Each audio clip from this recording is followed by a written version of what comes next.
시청자 여러분 안녕하십니까? 하루의 뉴스를 정리해드리는 YTN 뉴스나이트입니다.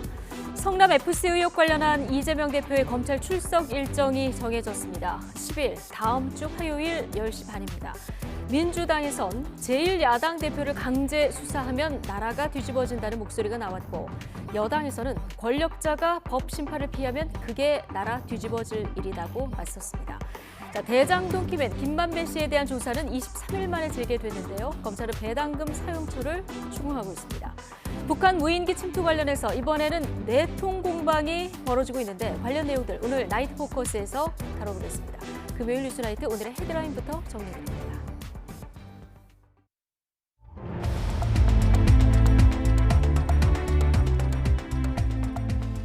1월 6일 금요일 뉴스나이트 주요 뉴스입니다. 민주당 이재명 대표가 성남FC 의혹과 관련해 오는 10일 검찰에 출석해 조사를 받기로 했습니다.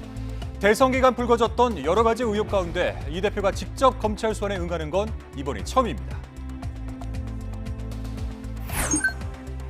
이재명 대표는 최근 검찰 소환 요구에 당당하게 응하겠다며 정면 돌파 의지를 강조해왔습니다.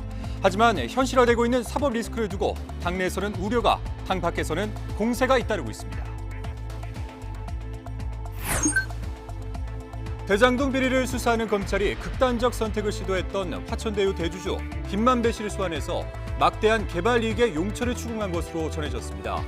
김 씨가 과거 언론사 중견기자 여럿과 금전 거래를 했던 정황도 포착해서 경위를 파악하고 있습니다. 북한 무인기 사태가 군 책임론으로 옮겨붙은 가운데 대통령실도 불편할 심기를 감추지 않고 있습니다. 윤석열 대통령은 군 내부 감찰 결과를 보고 인사 조치를 판단할 것으로 예상되는 가운데 일각에서는 개각설 재점화 가능성도 제기되고 있습니다. 오늘 아침 서울 중랑구와 노원구 일대 2만 3천여 가구에 뜨거운 물을 공급하는 열 수송관이 파손됐습니다. 가정은 물론이고 유치원과 요양병원 등에도 난방이 끊겨 큰 불편을 겪어야 했습니다. 대전에서는 전기차 택시가 귀금속 판매장으로 갑자기 돌진을 하면서 승객 한 명이 다쳤습니다. 운전자는 브레이크가 말을 듣지 않았다며 급발진을 주장했는데 경찰은 블랙박스로 확보해서 분석에 들어갔습니다. 지난해 4분기 삼성전자와 LG전자의 영업이익이 큰 폭으로 줄었습니다.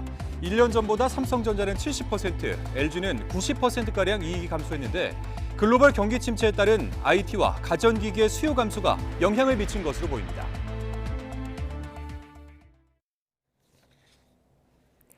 북한 무인기 사태가 군 책임론으로 옮겨 붙은 가운데 대통령실도 내부적으로 불편한 심기를 감추지 않고 있습니다.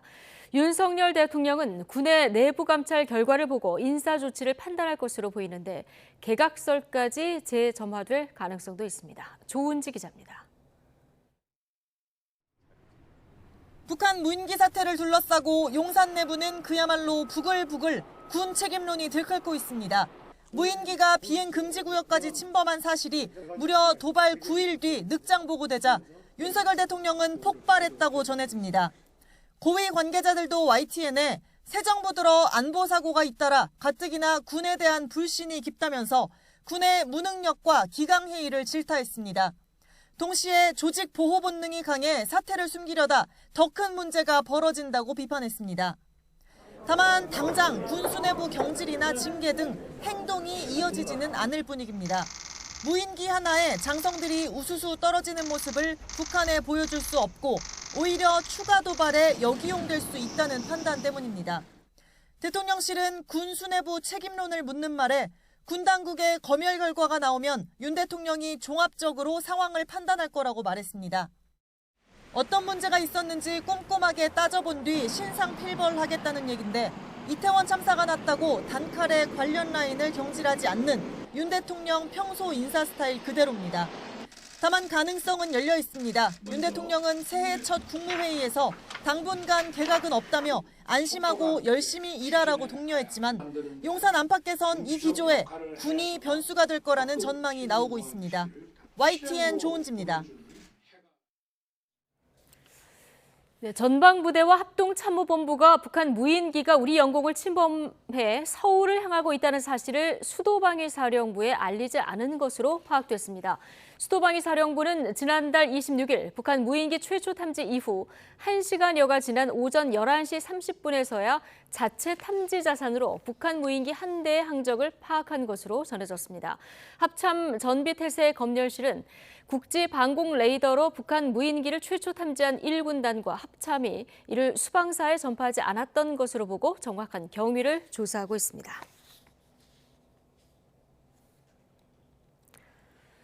네, 군 당국은 북한 무인기가 비행금지 구역을 침범한 사실을 알게 된 경위를 상세하게 설명하면서 은폐 의혹을 해명했습니다.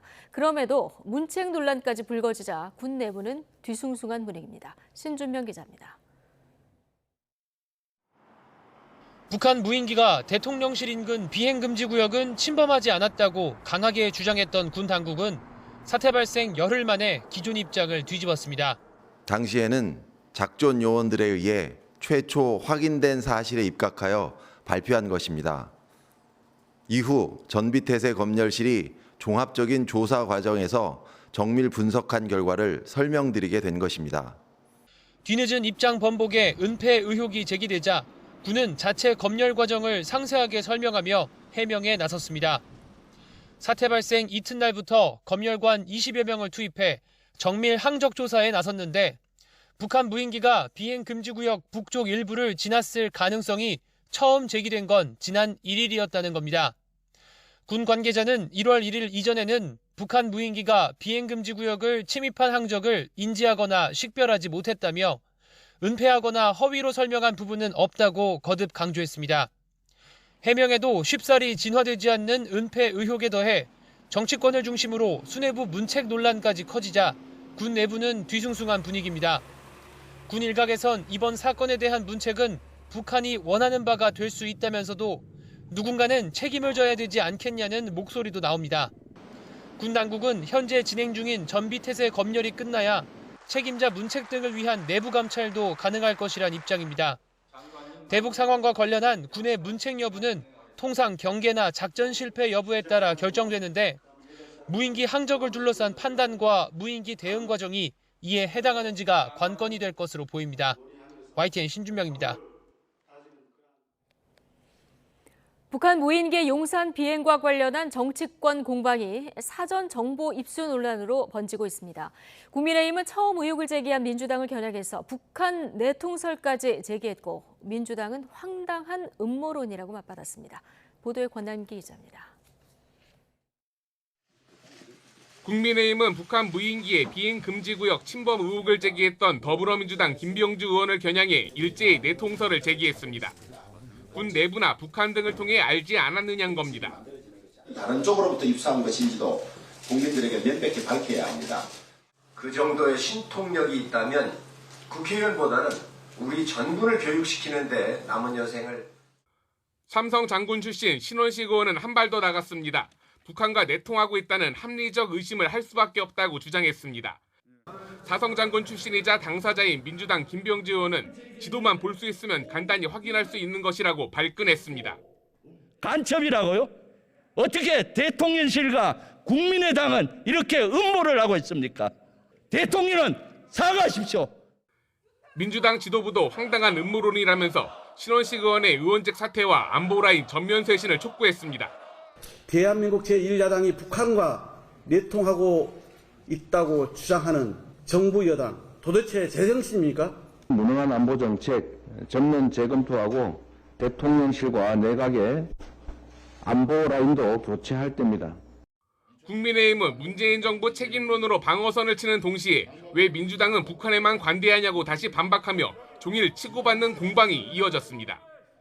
옳았구나, 이번이 찬스구나 생각하고 우리 군을 비난하고 대통령을 공격하는 데만 혈안이 되어 있는 것은 아닙니까? 북한 무인기 침투가 사전정보 입수 의혹에서 북한 내통설로 확전하자 여권 내부에선 너무 나갔다는 반응도 읽힙니다. 합참을 포함한 군 내부에서 유출됐을 가능성을 배제할 순 없겠지만 야당의 정략적 공세에 지나치게 전선을 넓히고 있다는 겁니다.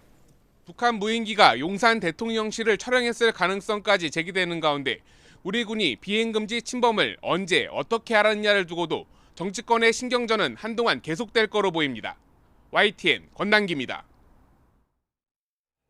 성남FC 후원 의혹과 관련해서 지난 28일 한 차례 출석을 거부했던 이재명 대표가 오는 10일 검찰에 출석하기로 했습니다. 대선 기간 불거졌던 여러 가지 의혹 가운데 이 대표가 검찰 출석에 응하는 건 이번이 처음이어서 향후 행보에 관심이 모아지고 있습니다. 송재인 기자의 보도입니다. 민주당 이재명 대표 측이 성남FC 의혹으로 검찰에 출석할 날짜를 공식적으로 확정했습니다. 이 대표는 오는 10일 오전 10시 반 수원지방검찰청 성남지청에 출석할 예정입니다. 검찰은 앞서 이 대표에게 지난달 28일 피의자 신분으로 나오라고 통보했지만 이 대표 측이 일방적이라고 반발하면서 불발됐습니다. 이후 검찰은 오는 10일에서 12일 사이 출석 가능한 날짜를 알려달라고 요구했고 일정 조율 끝에 10일로 확정했습니다. 이 대표는 성남시장 재직 시절 성남FC 구단주로 있으면서 네이버와 차병원 등 관내 기업들에서 160억여 원의 후원금을 유치하고 대가로 기업 현안을 해결해준 혐의를 받습니다. 검찰은 앞서 압수수색 과정에서 확보한 민원 문건 등의 증거를 중심으로 조사해서 이 대표를 압박할 것으로 보입니다. 이 대표도 앞서 공개적으로 혐의를 반박해온 만큼 검찰과 치열한 신경전이 예상됩니다. 이제는 무혐의 결정 났던 FC 광고한 것 가지고 저를 소환하겠다고 합니다. 없는 먼지 만들어내려고 십수년 노력했지만 아직도 못 만든 모양입니다. 대선 기간 쏟아진 주요 의혹 가운데 이 대표가 검찰 소환에 응한 건 이번이 처음입니다. 이 대표는 현재 성남FC 의혹 외에도 대장동 의혹과 변호사비 대납 의혹으로 검찰 수사선상에 올라 있습니다. YTN 송재인입니다. 네, 앞서 보신 대로 이재명 대표가 검찰 출석 일정을 결정하면서 당당히 출석해서 입장을 밝히겠다라고 말한 것으로 전해졌는데요.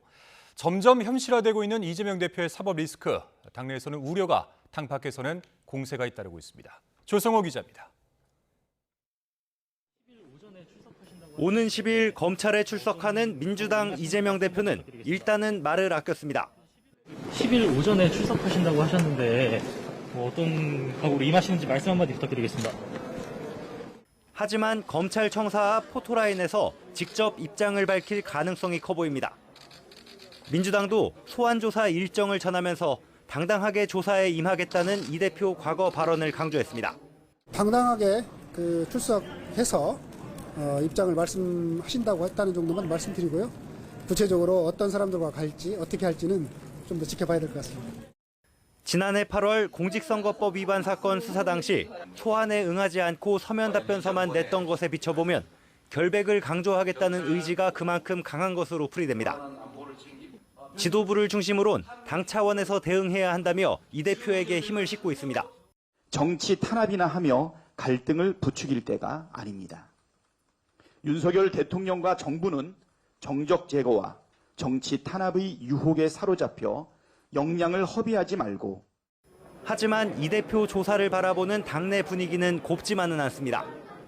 아직 수사 상황을 지켜봐야 한다는 신중론도 있지만 수사기관의 수사를 통해서도 아직 명확하게 뭔가 이 돈을 받았다거나 이런 게 드러난 게 없거든요.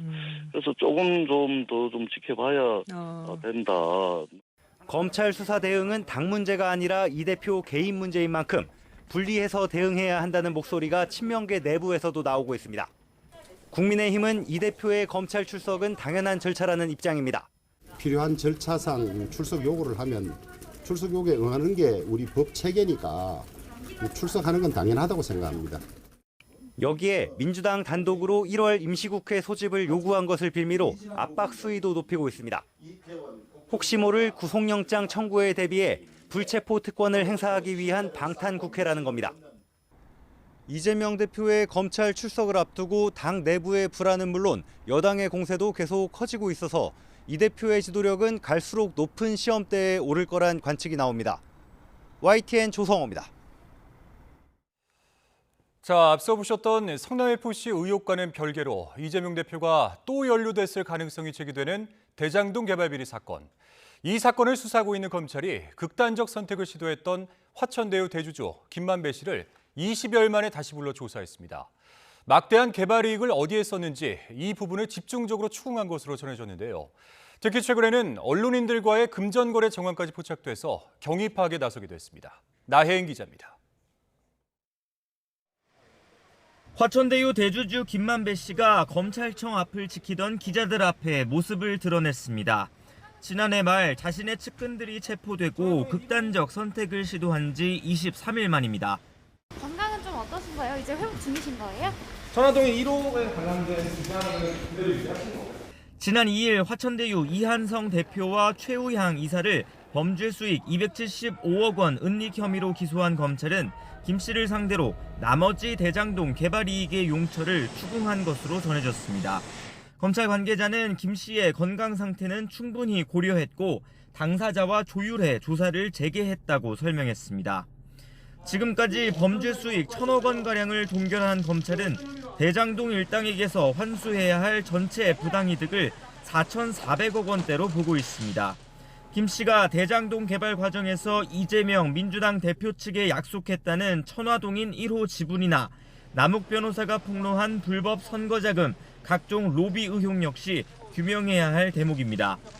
특히 검찰은 김 씨가 과거 언론사 중견기자 여럿과 금전거래를 했던 정황도 포착해 경위를 파악하고 있습니다.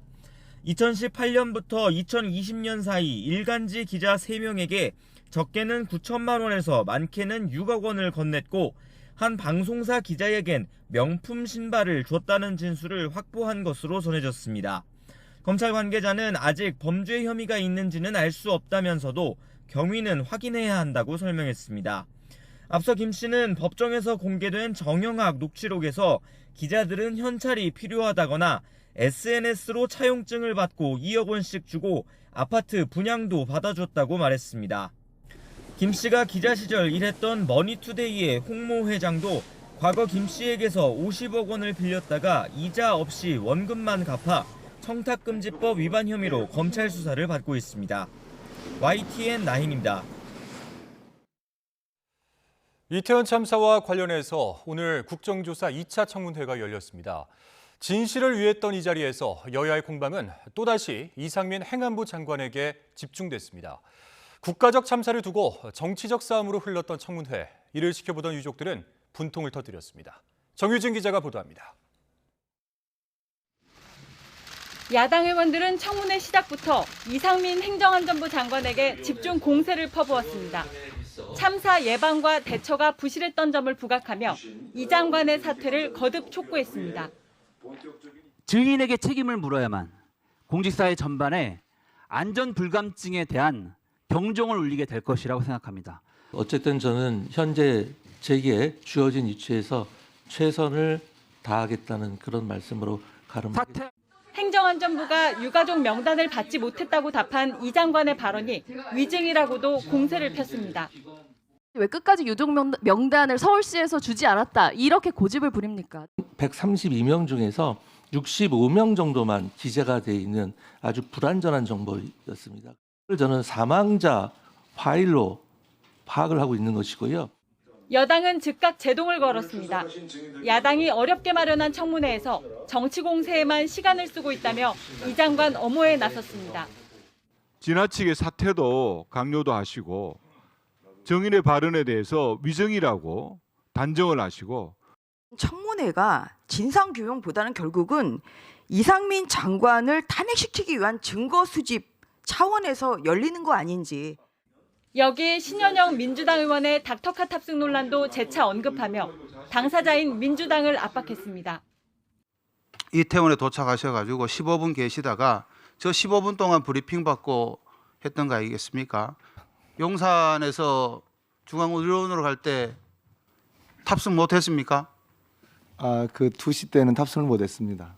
실무진 실수로 사실과 다른 보도자료가 나갔다는 박희영 용산구청장의 발언도 문매를 맞았습니다.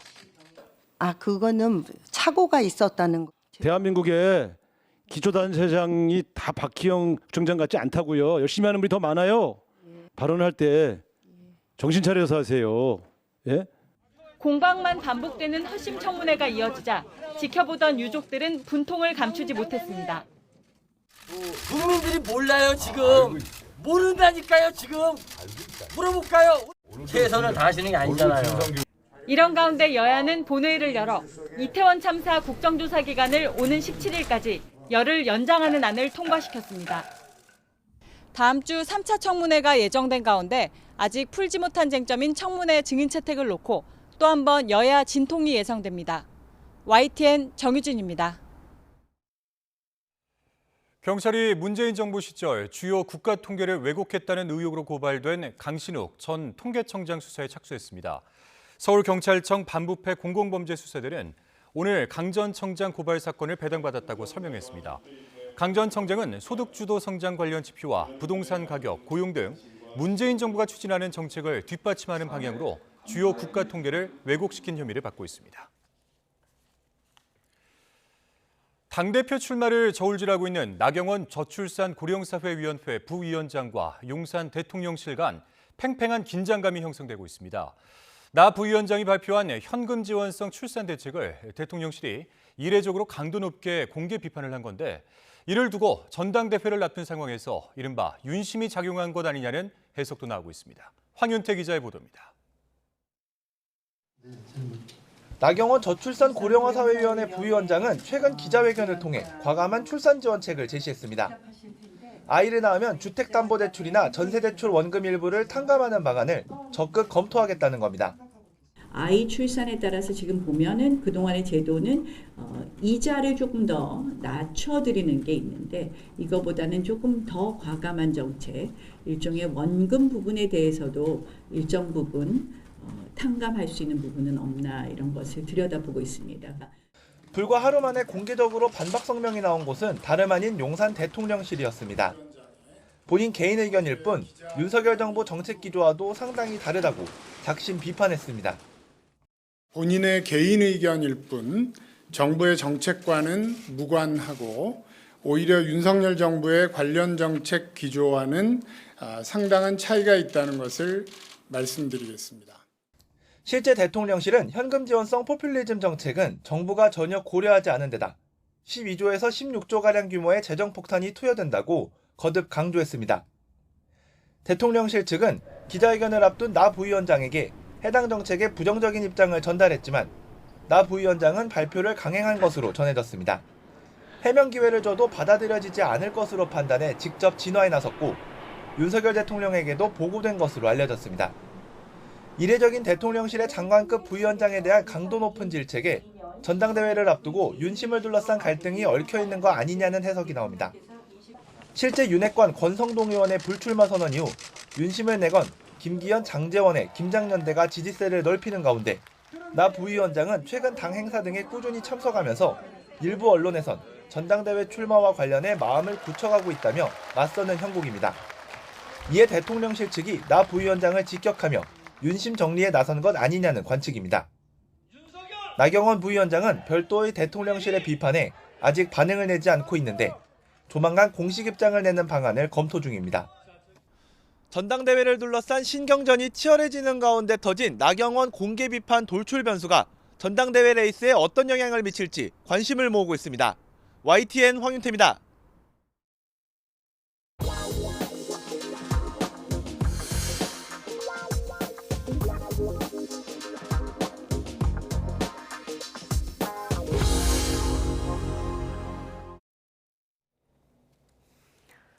YTN이 어제 서울시 의회 해외 연수 보고서의 베끼기 실태를 보도해드렸는데요. 이번에는 해외 연수를 가면서 계획에 없던 관광 일정을 마구 추가하고 이런 일정 때문에 주요 일정이 바뀐 사실이 취재 결과 드러났습니다. 서울시 의회 예산이 많이 남는다면서 해외 연수를 적극 장려하는 분위기였다고 하는데요. 김태원 기자의 단독 보도입니다. 서울시의회 기획경제위원회 소속 의원들이 호주 시드니로 연수를 떠난 건 지난해 10월 5박 7일 동안 예산 4,800만 원이 투입된 호주 연수 보고서를 살펴봤습니다. 사전 계획에는 연수 5일째와 6일째 박물관과 전통시장을 찾기로 했습니다. 그런데 현지에서 갑자기 블루마운틴 국립공원과 달링하버, 오페라 하우스 탐방 일정이 추가됐습니다. 또 시드니 교포들과 술을 곁들인 일요일 점심 자리가 추가됐는데 이 일정 때문에 시장 방문 일정이 변경됐습니다. 찍을 만한 사진이 없었다며 SNS에서 퍼오기도 했습니다. 이번 호주 연수의 핵심 목표 가운데 하나가 바로 지역경제 활성화 방안 마련이었는데 식사 약속 때문에 주요 일정이 바뀐 겁니다. 연수에 참가한 서울시의회 관계자는 주말인 탓에 기관 방문이 어려웠고 점심 식사에서 술을 마신 건 호주 현지 식사 문화라고 해명했습니다. YTN이 앞서 보도한 두바이 연수를 포함해 서울시의회에서 4분기에만 계획한 해외 연수는 모두 4건, 그마저도 1건은 반려됐습니다. 4분기에 시의원들의 해외 연수가 몰린 이유는 뭘까? 한 서울시의회 의원은 올해 예산이 남으니까 위원회마다 계획을 세워 국외 연수를 다녀오자고 독려하는 분위기였다고 밝혔습니다. 지난 2019년 끊이질 않는 외유성 연수 논란에 사전 심사 절차와 기준이 강화했지만 현지 사정을 이유로 계획을 자유롭게 바꿀 수 있습니다. 결국 사후 평가를 의무화해야 한다는 지적이 나오고 있습니다. 국민 세금을 용도에 맞게끔 잘 썼는지에 대한 그 사후 감독이 지금 안 돼 있고 후속 조치를 어떻게 할 건지에 대한 점검이 좀 필요하지 않나 이렇게 생각합니다. 사전이든 사후든 감독 강화에 앞서 투표로 뽑힌 시의원들이 예산의 소중함을 안다면 외유성 연수 문제는 자연스럽게 해결될 것으로 보입니다. YTN 김태원입니다. 한국기자협회는 검찰이 이른바 검언유착 의혹과 관련한 오보를 이유로 KBS 기자를 기소한 데 대해서 권력의 분풀이 또는 그런 권력 행보에 발맞추는 검찰의 심기경호라는 합리적 의심을 떨쳐버리기 어렵다고 비판했습니다. 기자협회는 오늘 성명을 내고 KBS가 문제의 보도 후 오보를 인정하고 사과 방송을 했고 담당 기자를 징계했다며 오보와 허위 정보는 차원이 다르다고 강조했습니다. 또 이번 기소는 언론계 전체를 향한 위협이자 겁박이라며 언론 보도에 대해 검찰의 폭압적인 기소가 이어진다면 권력을 감시하는 언론 본연의 임무는 위축될 수밖에 없다고 우려를 표명했습니다. 한국노총 건물 미화원들이 노조를 결성했다가 간부로부터 탈퇴를 강요당했다는 의혹을 YTN이 전해드렸었는데요. 고용노동부가 이미 수사에 착수한 가운데 의혹을 뒷받침하는 여러 정황 증거와 증언도 잇따르고 있습니다. 이준엽 기자가 취재했습니다.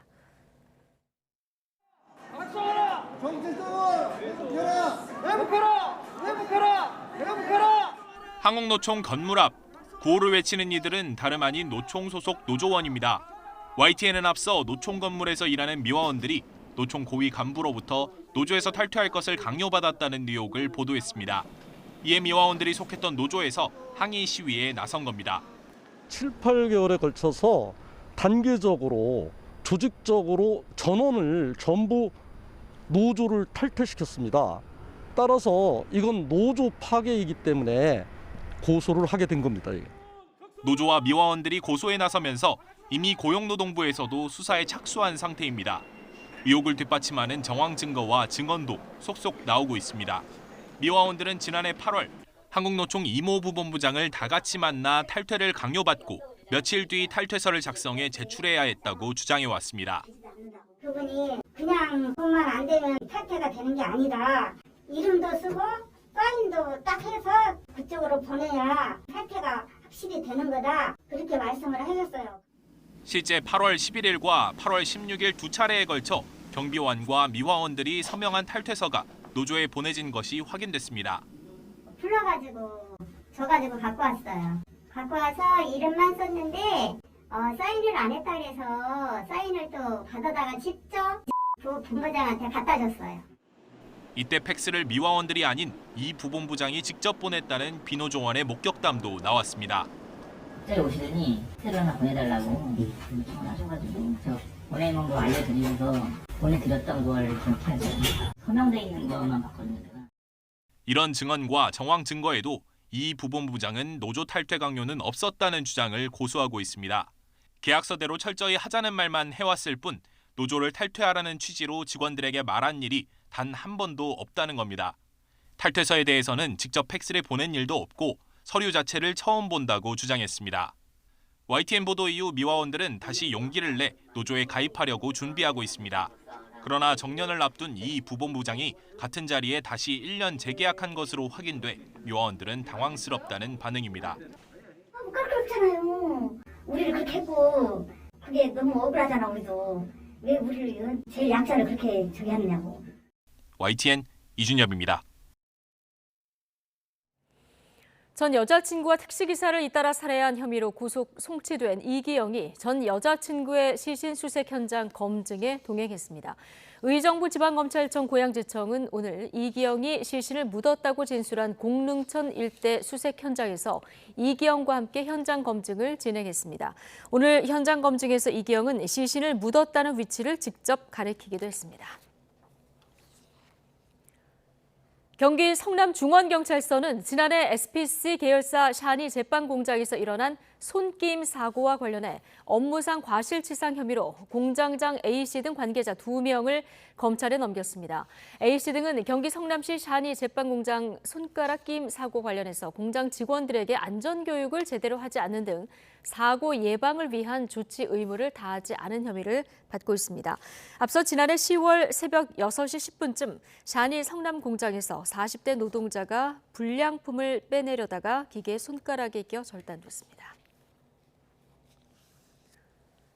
전기차 택시가 귀금속 판매장에 돌진해서 승객 1명이 다쳤습니다. 운전자는 브레이크가 말을 듣지 않았다며 급발진을 주장했는데 경찰이 사고 원인 조사에 나섰습니다. 이상곤 기자입니다. 하얀색 차가 빠른 속도로 인도를 넘어 돌진합니다. 행인이 깜짝 놀라 피하고 건물 안에서는 희뿌연 연기가 피어오릅니다. 오전 6시 반쯤 대전시 탐방동의 한 귀금속 판매장에 택시가 돌진했습니다. 이 사고로 매장은 아수라장이 됐고 택시에 타고 있던 40대 승객이 병원으로 옮겨졌습니다. 택시가 건물로 돌진하면서 들이받은 표지판입니다. 파손된 기둥은 사고 당시 충격이 얼마나 컸는지를 말해주고 있습니다. 사고가 난 택시는 지난해 출고된 새 전기차였습니다. 60대 택시기사는 경찰 조사에서 차량 급발진을 주장했습니다. 지하차도를 빠져나온 뒤 아무런 이유도 없이 속도가 붙었고 브레이크를 밟아도 소용없었다고 말했습니다. 밟은 상태예요. 시 안 붙이려고 차를 그때부터 핸들 조작을 한 거죠. 맞으면 차가 안 와서 그걸 걷어뒀는데 워낙 속도가 붙어갖고 내가 차를 어떻게 움직일 수가 없더라고요. 제가 그 상태로 그냥 쭉 들어간 거예요. 전기차는 사고 이후에도 시동이 꺼지지 않았던 것으로 전해졌습니다. 경찰은 차량 블랙박스와 사고 기록 장치 등을 확보해 분석에 들어갔습니다. 블랙박스 영상을 통해서 확인할 수 있고 사고 기록 장치에 의해서 사고 당시에 브레이크를 밟고 있던 상태냐 아니면 가속 페달을 밟고 있던 상태냐 이런 것이 아마 기본적으로 분석이 됩니다.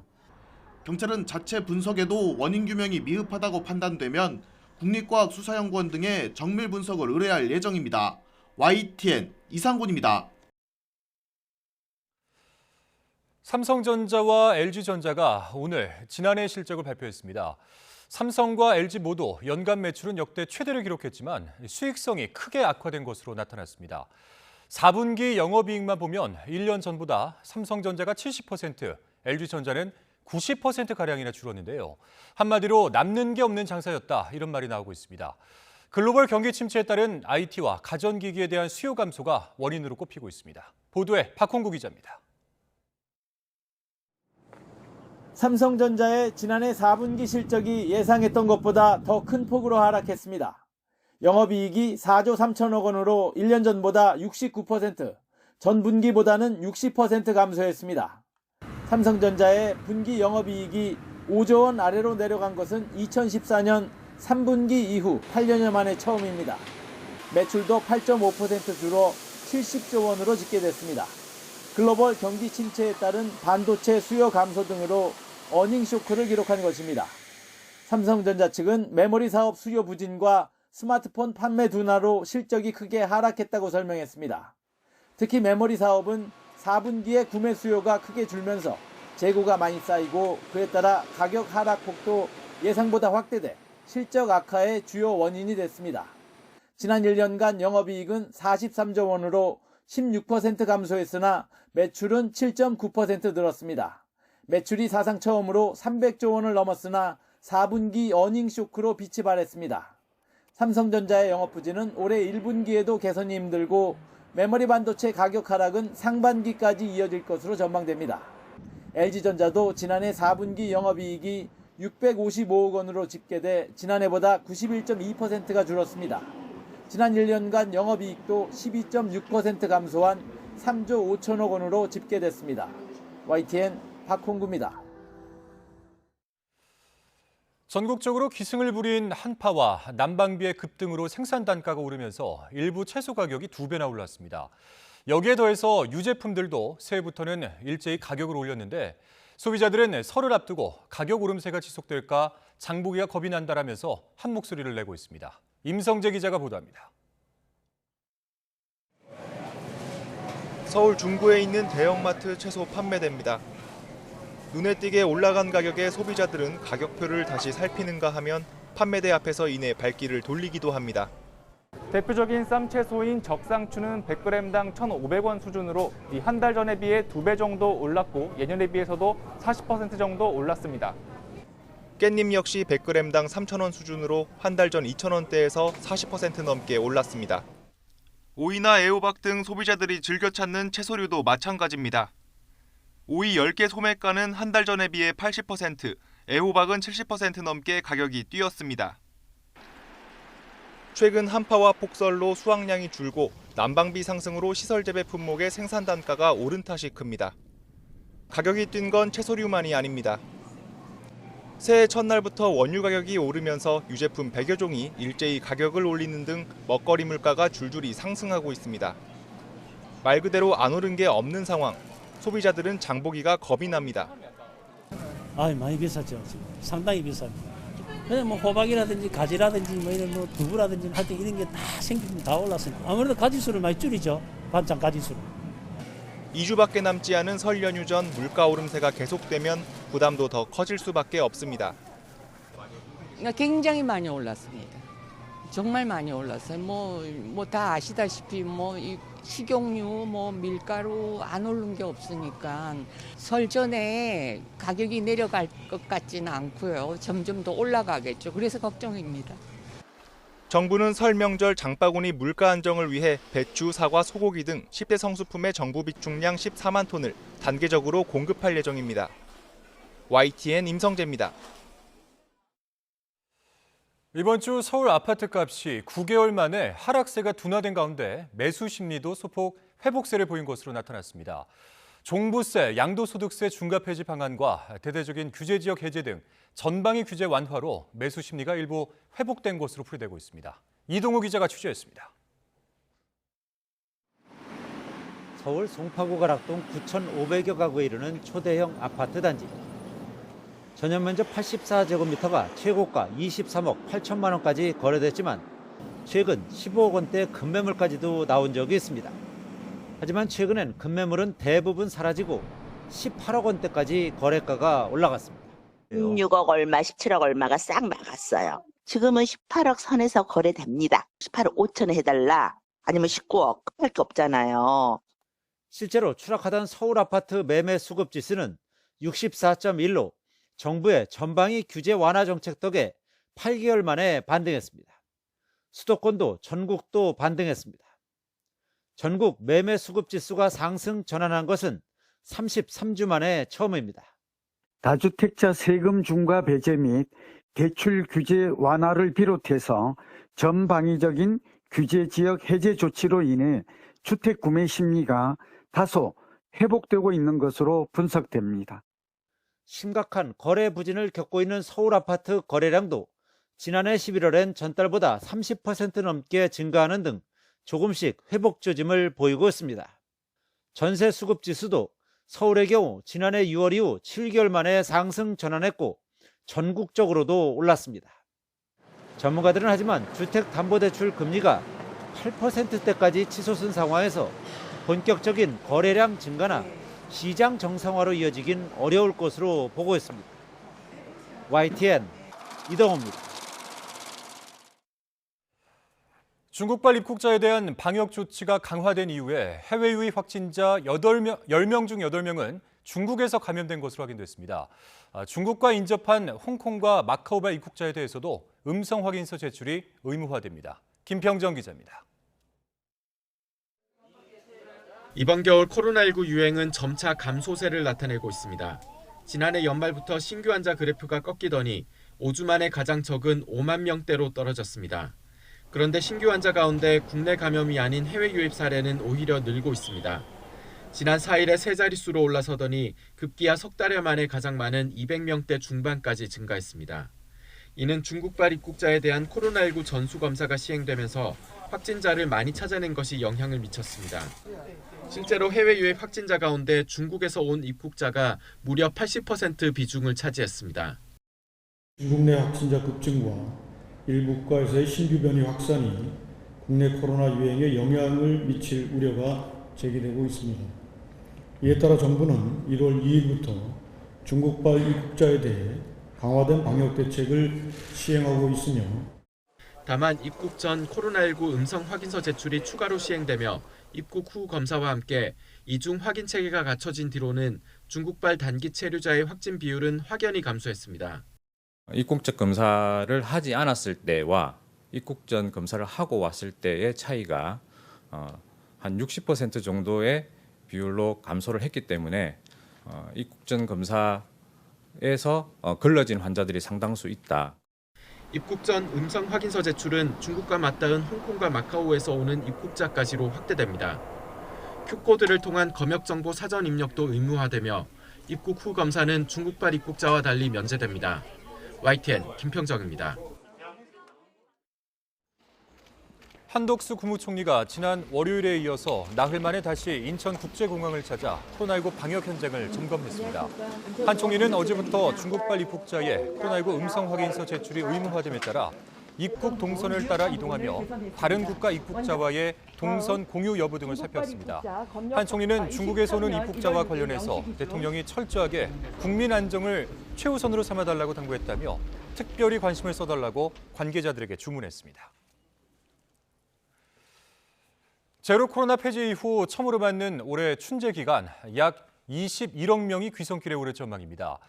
작년의 갑절이자 코로나19 이전의 70% 수준을 회복하는 건데 감염 확산 우려에 중국은 물론이고 전 세계가 긴장하고 있습니다. 베이징에서 강정규 특파원입니다.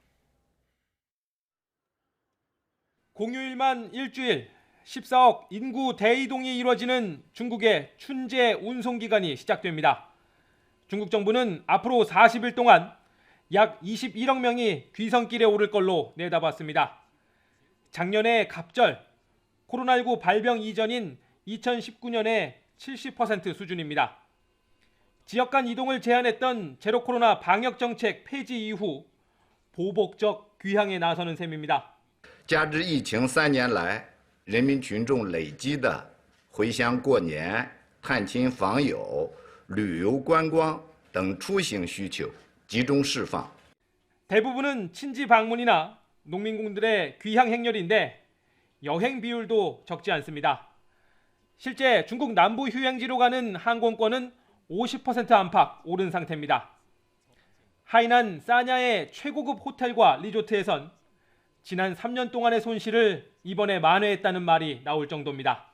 入住率呢已经超过了80%，将近90%左右，可以说已经提前进入了旅游的旺季。 문제는 감염 확산 위험입니다. 특히 의료 기반이 취약하고 고령층이 많은 농촌 지역의 피해가 커질까 우려가 높습니다. 오는 8일 중국의 입국 격리 폐지와 함께 해외여행도 크게 늘어서 지구촌 전역이 바짝 긴장하고 있습니다. 베이징에서 YTN 강정규입니다. 오늘 아침 서울 중랑구와 노원구 일대 2만 3천여 가구에 뜨거운 물을 공급하는 열 수송관이 파손됐습니다. 가정뿐 아니라 유치원과 요양병원, 복지관 등에서도 난방이 끊기면서 불편이 컸는데 원인은 이번에도 노후 배관이었습니다. 김근우 기자가 보도하겠습니다. 흐르는 물 위로 뿌연 수증기가 피어오릅니다. 하천 아래를 지나던 열 수송관이 터지면서 뜨거운 물이 뿜어져 나온 겁니다. 서울 노원구와 중랑구 일대 2만 3천여 가구에 열을 공급하는 수송관이 파손된 건 아침 7시 반쯤. 1994년에 설치한 뒤 한 번도 교체한 적 없는 노후 배관이 문제였습니다. 이곳에 묻힌 배관은 일찌감치 이상 증세를 보여 교체 공사가 진행 중이었습니다. 하지만 본공사에 들어가기 직전 견디지 못한 노후 배관이 터지고 만 겁니다.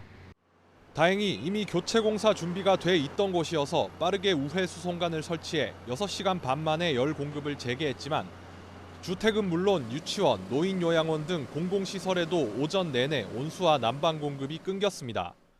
아침에 그 설거지할 때 약간 불편해서 가스레인지에 물을 좀 데워가지고 설거지하는데 그 부분에 대해서 조금 불편을 느꼈습니다. 저는 차가운 물에 머리를 감았는데 딸은 차가운 물에 좀 얼굴 씻었다 하네요. 차가운 물로 하니까 왠지 뭐가 얼굴이 마비된 것 같았어요.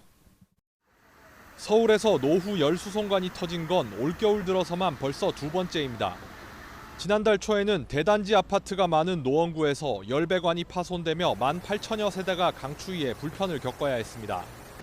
이런 열수송관 파손 사고는 해마다 겨울철이면 반복되는데 난방 수요가 늘며 덩달아 높아지는 압력을 낡은 수송관이 견뎌내지 못하는 겁니다.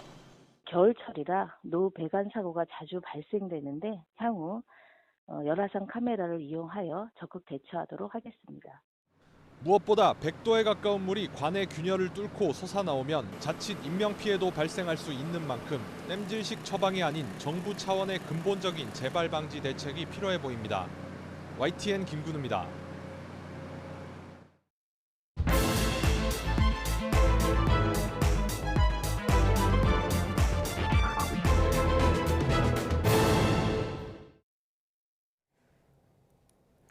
네, 정치권 관심 뉴스들 진단해보는 나이트 포커스. 오늘은 김재원 전 국민의힘 최고위원, 김영주 전 민주당 국회의원 두 분 모셨습니다. 어서 오십시오. 안녕하세요.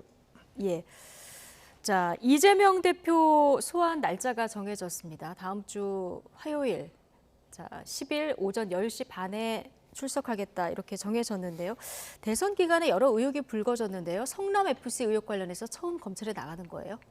그렇죠. 이제 그동안에 뭐 선거법 사건은 그냥 서면 조사 정도로 끝냈고 이제 앞으로 또 많은 사건들이 계속 이어질 텐데 그중에 이제 성남FC 사건, 그다음에 이제 대장동 사건, 백현동 사건, 뭐 쌍방울 그룹과 네, 관련된 변호사비 대납 사건, 그리고 또 뭐 불거질 수 있는 사건들도 있을 수 있겠죠. 근데 이제 지금 성남FC 사건은 일단 기업에서 성남FC로 직간접적으로 그 후원금을 지급한 것은 이미 다 공개 사실로 드러나 있고 그 과정에서 이제 과연 부정한 청탁과 대가 관계가 있느냐 여부를 입증하는 것이 관건인데 그에 대해서는 아마 검찰에서 상당 부분 그동안 조사를 통해서 객관적인 자료와 증거를 확보한 것으로 언론을 통해서 나오고 있는데요. 저는 뭐 저런 정도의 그 입증이라면 꽤 그 기소하고 유죄 판결도 받을 가능성을 검찰은 확신을 갖고 있다고 보고 있습니다. 예. 그러나 이재명 대표 측에서는 이게 뭐 적극적 행정의 일환으로 볼 수 있다 이런 논리도 펴고 있는데요. 사실 뭐 어떻게 보면은 이제 그 전에 그 초과이익 환수 같은 부분을 과거에는 현물 지원을 못 받았습니다. 네. 그런데 이제 그것도 법으로 인해서 현물 지원도 받을 수 있는, 과거에는 주로 이제 뭐 공원을 지어준다든지 어떤 뭐 그런 방식으로 했는데 그런 것들이 어떻게 적용될 수 있을지 실제로 시민구단으로 왔을 때 어떤 이재명 시장이 대표로 있고 사장이 있다 하더라도 본인 자신을 이익을 위한 게 아니라 성남 시민들의 어떤 자긍심이라든지 또 뭐 그런 부분들이 있었기 때문에 아마 이재명 대표는 그런 부분에 대한 강조를 할 가능성이 많고 이제 검찰 입장에서는 제3자 뇌물죄라는 것은 실제로 뇌물을 받아서 이재명 대표가 썼다 안 썼다 하고 상관이 없이 하나의 대가성만 입증되면 이것이 문제가 될 수 있다. 기소가 될 수 있다. 그런 입장일 텐데 아마 그동안의 여러 가지 어떤 뭐 그 공문을 통해서 주고받은 내용이라든지 또 실제적으로 사전에 이 대가성에 대한 어떤 혐의가 될 수 있는 근거들이 남아 있기 때문에 그런 완전히 어떤 자기 해명을 이렇게 다 해소하고 나오기는 상당히 어렵지 않겠느냐 뭐 그렇게 보이잖아요. 저 부연해서 간단히 설명드리자면 우리가 이제 어떤 형벌 규정이 있으면 그것이 이제 보호법익이라는 것이 있거든요. 예를 들어 이제 절도죄라고 규정하고 있으면 개인의 사유재산을 보호하려고 하는 거거든요.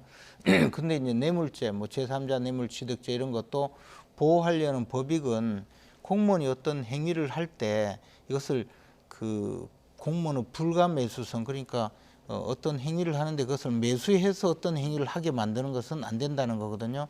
예를 들어 성남시장으로서 어떤 기업에 뭐 예를 들어 두산 건설 같은 경우에 그 사옥을 짓게 만드는데 이 후원금을 접수함으로써 인허가를 쉽게 내줬다면 그러면 이 대가관계를 인정하는 거거든요. 그러니까 이렇게 뭐 후원금을 받고 인허가를 좀 쉽게 해준 그 자체만으로서 제3자 뇌물죄가 성립되는 것이거든요. 근데 뭐 이 돈을 가지고 이재명 대표가 뭐 그때 어떤 상황으로 썼느냐 안 썼느냐 하는 것은 사실상 별 문제가 안 되는 거죠. 만약 이런 식으로 후원금 받고 건축허가 내주고 후원금 받고 무슨 뭐 어떤 건폐율을 높여주고 이런 식으로 하면 결국은 어떤 사람, 보통 사람은 후원금을 못 내는 사람은 이익을 못 받고 손해를 보게 되고 후원금을 낼 수 있는 사람은 이익을 보니까 이런 식으로 불평등하게 업무를 수행하지 말라는 것이 이 법의 취지란 말이에요. 그런데 지금 이재명 대표는요, 후원금 받은 업체하고 그와 관련된 대가 관계가 거의 다 성립된다는 것이 이미 계속 나타나고 있잖아요. 그런 법리를 분명하게 알 수밖에 없는 이 변호사인 이재명 대표가 자꾸 나는 개인적으로 취득한 이익이 없다. 이것을 뭐 성남FC는 뭐 원래 공적인 구단인데 공적인 일을 했는데 나한테 왜 문제 삼느냐. 이건 다 자기 죄를 알면서 자기가 저지른 어떤 범죄 행위는 알면서도 그에 대해서 다른 이야기를 하는 거다. 그렇게밖에 볼 수가 없는 거죠. 검찰이 이 건에 대해서 이재명 대표를 부른 거는 어느 정도 어떻게 보면 자신이 있어서 부른 거다 이렇게 지금 보시는 것 같은데. 그러니까 이재명 대표에게 지금 이재명 대표가 의심을 받고 있는 여러 가지 범죄 사실 중에서 검찰에서 더 이상 입증할 필요 없을 만큼 완벽하게 입증을 했다라고 판단하기 때문에 먼저 소환을 한 것이다. 그렇게 보여지고 예컨대 뭐 대장동 사건 이런 것은 업무상 배임죄로는 충분히 입증이 되었지만 현재 뭐 김용 또 뭐 유동규 또는 정진상 이런 사람들의 진술을 확인하는 과정과 그를 김만배 통해서 씨 진술이 좀 일치하지 않고 있는 측면이 아직 있죠. 대장동은. 뭐 그런데 뭐 그런 진술이 사실 일치하지 않는 것보다는 어떻게 보면 단순 부인에 가깝거든요. 그러니까 그거보다는 이제 유동규와 김용, 정진상의 진술 과정에서 그 돈이 실제로 이재명 대표에게 건너갔는지 또는 이재명 대표를 위해서 쓰였는지 이재명 대표가 이것을 어느 정도 알았는지를 아직까지 정확하게 확인이 못 돼서 그 사건 수사 결과를 매듭짓지 못한다고 볼 수가 있고 뭐 쌍방울 사건의 경우에는 아예 뭐 주범이 도망가 버렸으니까 입증이 안 되는 그런 상황에서 지금 성남FC 사건은 제가 보기에는 뭐 이번에 이재명 대표가 갔다 오시면 검찰에 갔다 오시면 구속영장을 청구할지 청구하지 않을지 아예 그냥 불구속 기소할지 이미 다 충분히 이제 결론을 내릴 정도가 되어 있다 그렇게 보여지는 그렇게 거죠. 보고 계시는군요. 자, 지금 규정상 이재명 대표가 검찰에 나갈 때 뭐 비공개 소환도 가능합니다만 오늘 일정도 이렇게 공개를 했고요. 그리고 민주당 대변인이 소환 때 당당하게 입장을 밝힐 거라고 얘기를 한 걸 보면은 아마 포토라인에 설 가능성이 크겠죠. 그런 가능성이 더 크다고 봐야 되겠죠. 예. 뭐 공개적으로 날짜도 특정했고 그전에는 이제 10일에서 12일 이렇게 조정 중이라고 얘기했습니다만 날짜, 시간까지 정해졌으면 굳이 비공개로 이렇게 들어갈 이유는 없다. 네. 그런 부분이고요. 아마 이제 그런 면에서 본인이 그동안에 어떤 그 성남FC 논의에 대해서 상당히 많이 관심을 가진 부분에 대해서 자기 스스로가 물론 법리적으로는 아마 그 실제로 어떤 뭐 무죄 입증이 안 되더라도 왜 그렇게 할 수밖에 없었는가 정도는 설명할 수 있지 않을까 그렇게 보이죠. 구체적으로 누구와 동행할지는 지켜봐야 된다. 오늘 대변인이 이렇게 얘기했는데 그날 같이 가는 의원들 많을까요? 글쎄요. 그래도 뭐 일부 비서실장 최고위원 뭐 이런 분들은 또 그동안의 지인들 분들은 같이 가지 않을까. 그리고 상당히 많은 뭐 팬들이 있으니까 뭐 그런 분들이 동행할 수 있을 것 같습니다. 네. 지지자들도 아마 현장에 나올 것 같다. 이 대표의 검찰 출석이 가까워지면서 여야 공방은 더 거칠어지고 있습니다. 각각 어떤 입장을 냈는지 듣고 오시겠습니다. FC 성남을 가지고 조사하고 그것이 유일한 혐의라면 전 절대 구속 사유가 안 됩니다. 왜냐하면 전 엄청난 법리 논쟁이 재판에서 벌어질 수밖에 없고 개인 비리가 아니잖아요. 대한민국 정치사에 사람들이 너무 쉽게 얘기하는데 제1야당의 당수를 구속시킨 전례가 없어요. 한 번도 없던가요? 나라 뒤집어지죠. 유일하게 한 것이 뭐냐면 김영삼 당수를 국회의원에서 제명한 적이 있어요. 있죠. 그때 박정희 정권이 무너졌죠.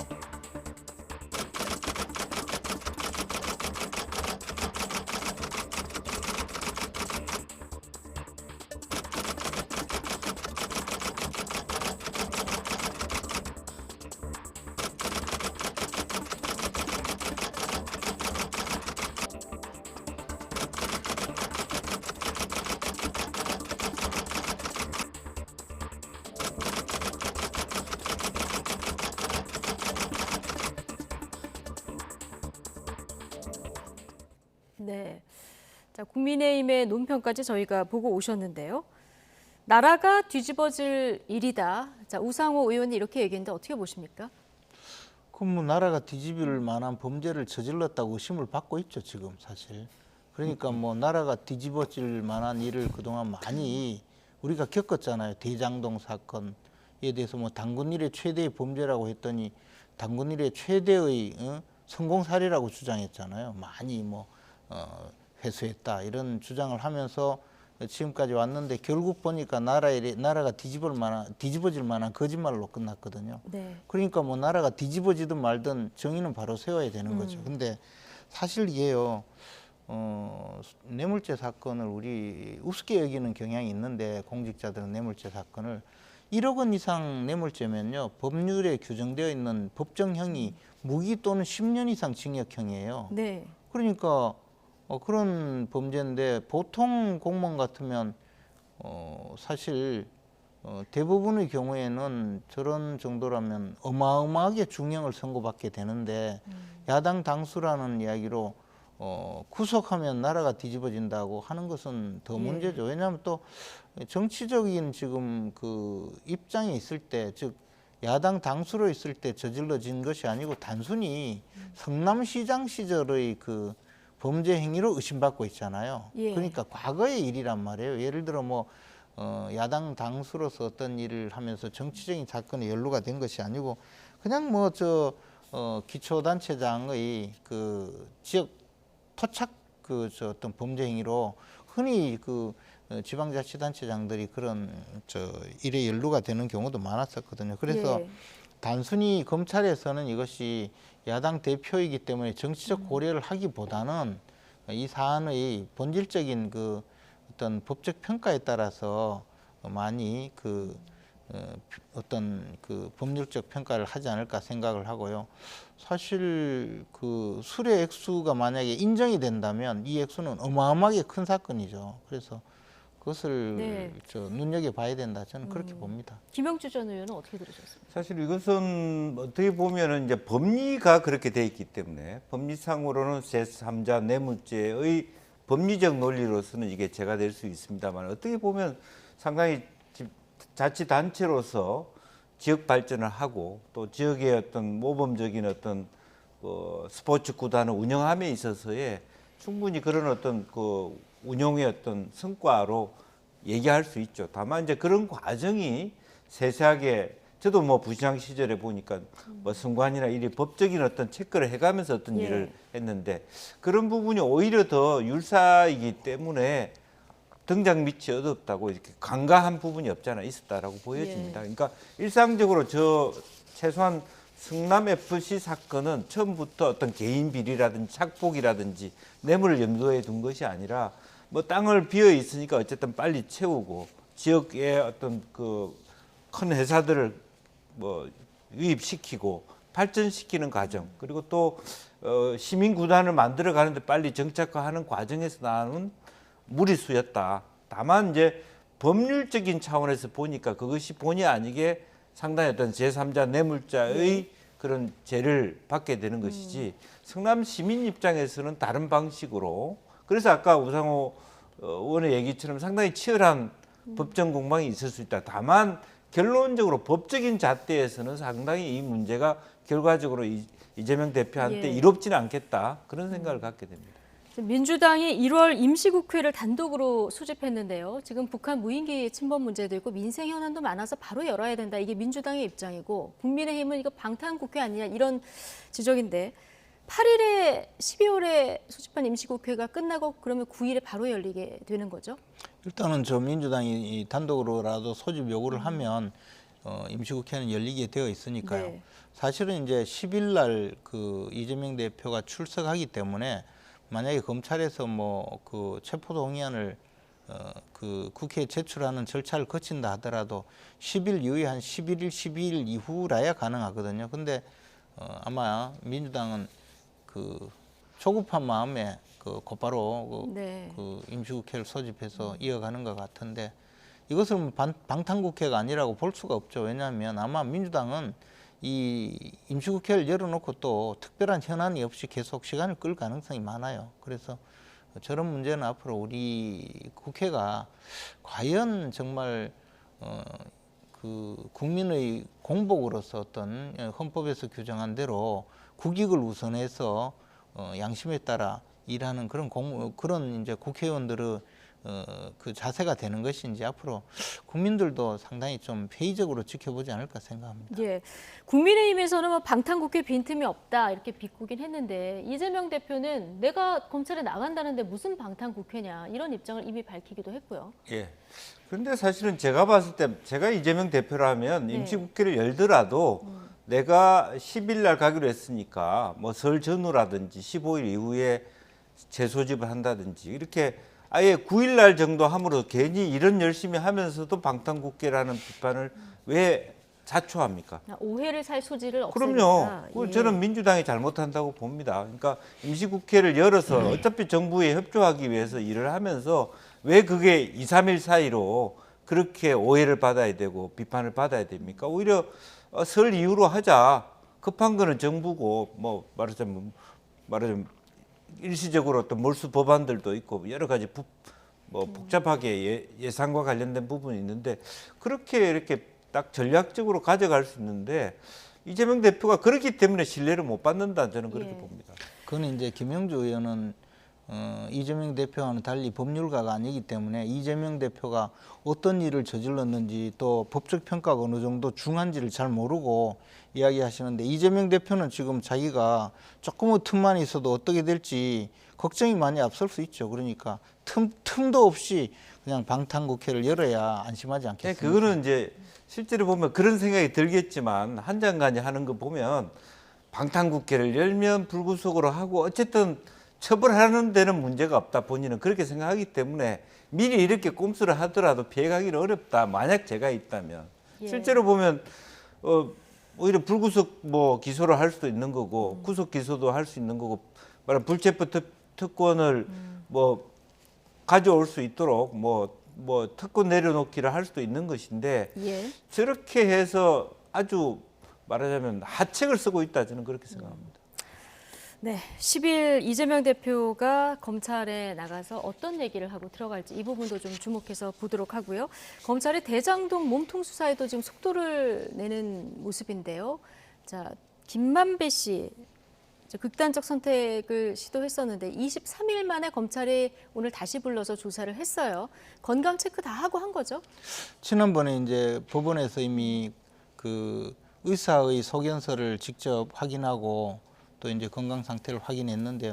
그거보다도 사실 김만배 씨가 들것에 실려 들어갔다가 나올 때는 그렇게 민첩하고 재바르게 주의를 경계하면서 나온 걸 봐서 그분은 건강한 것은 틀림없는 것 같아요. 그리고 그것을 보면 사실은 오로지 자신의 수사를 조금이라도 지연시키거나 뭔가 시간을 벌어보기 위해서 극단적인 선택으로 위장한 것 아니냐라는 의심과 의혹 또는 그런 그런 방식으로 그 법원에서도 볼 수밖에 없도록 그런 일을 벌인 것 아닌가라고 보여지는데요. 그렇다 보니까 검찰에서도 좀 강하게 이런 부분을 오히려 추궁할 수도 있다고 보고요. 그동안에 그 김만배 씨를 둘러싸고 사실은 남욱 변호사나 또는 유동규 씨 그리고 정영학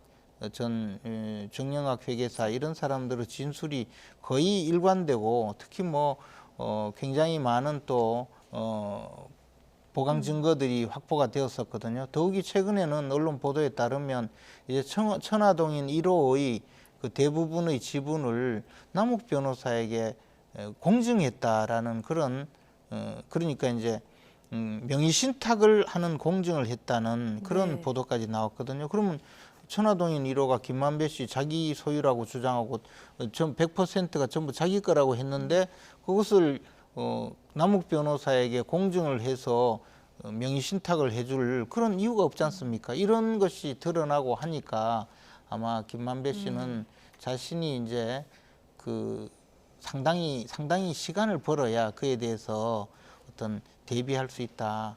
네. 아마 그런 생각이 들 것 같은데요. 그러다 네. 보니까 검찰의 수사도 굉장히 빨라질 거고 지금까지 드러난 여러 가지 증거 자료로 미뤄본다면 남욱 변호사도 앞으로 그냥 단순히 부인하고 끝까지 뭉개고 가기는 좀 어려운 상황이 되지 않을까 생각합니다. 예.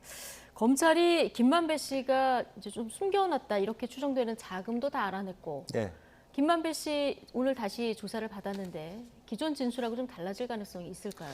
저는 좀 그것이 변곡점이 될 거라고 봅니다. 예. 지난번 그 행위가. 그러니까 왜냐하면 자기 돈을 위탁 관리했던 사람들이 구속 수사된 상태, 그리고 뭐 거의 다 그 돈이 다 드러나 버리고 또 추징되고 그랬을 때 자기가 그것을 그 혼자서 덮어 쓰고 감옥에 가야 될 이유가 다 없어진 거죠. 그렇기 때문에 아마 그와 같은 자작극을 통해서 다시 한번 시간을 끌면서 새롭게 어떤 그 법정에 나가는 어떤 예. 전략을 짜지 않았느냐. 그 말뜻은 결과적으로 지금까지 스탠스하고 좀 다르게 본인도 거의 나머지 뭐 남욱 변호사라든지 정영학 회계사와 같은 비슷한 그 스탠스를 취할 수 있는 가능성이 좀 더 커지고 있는 거 아닌가 그렇게 보여집니다. 예. 이제 검찰이 이 대장동 관련해서 환수할 부당이익 한 4,400억대 정도로 보고 있는데 지금 이 이익금을 어디에 썼느냐 이걸 지금 집중해서 보고 있는 것 같은데요. 이거 추궁하다 보니까 언론사 간부들하고 돈 거래가 있었다 이런 것도 또 나왔어요.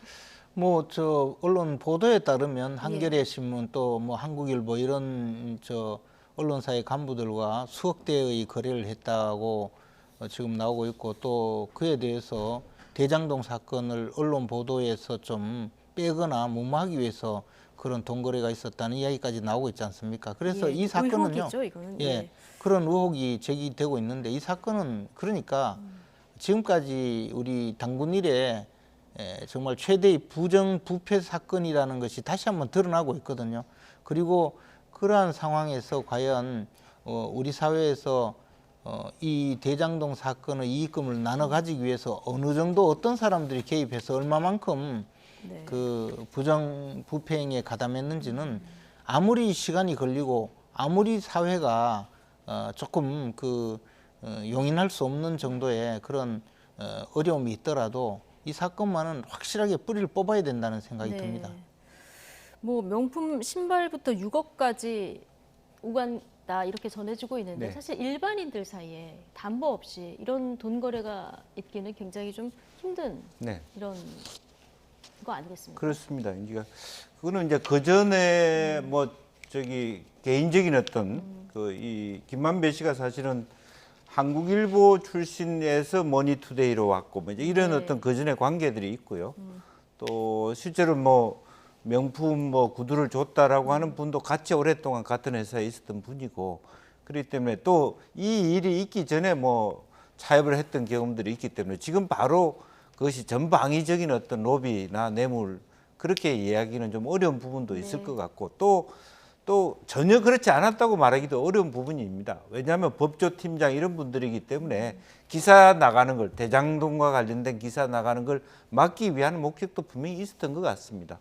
이제 그런 것들이 다 섞여 있기 때문에 혹시 만에 하나라도 선의의 피해자가 있으면 안 되기 때문에 좀 가려할 필요는 있고 큰 틀에서 보면 뭐 50억 클럽이 있고 5억 클럽이 있고 5천만 원 클럽이 있는 거 아닌가 그렇게 느껴져요. 경우에 따라서는 단계에 따라서는 그러니까 법조인이라 크게 힘을 쓸 수 있는 정관계 부분은 좀 단위가 크고 언론인들은 좀 5억에서 1억 이런 수준 내부적으로 그렇게 논의했을 수도 있지 않겠나. 그랬기 때문에 서로 간에 돈을 만들자라는 논의를 했던 것 같고 김만배 씨가 다 그 다른 사람들 돈은 같이 나누자 해놓고 본인은 돈을 안 넣습니다만은 어쨌든 그러한 부분에 있어서 결과적으로는 이것이 정당하고 공정한 개발 사업이었다면 굳이 왜 그러한 말하자면 로비라든지 예. 무리한 우리가 일반인들이 보기엔 과도한 그런 어떤 명품 뭐 구두를 사준다든지 또 돈을 빌려준다든지 또 심지어는 뭐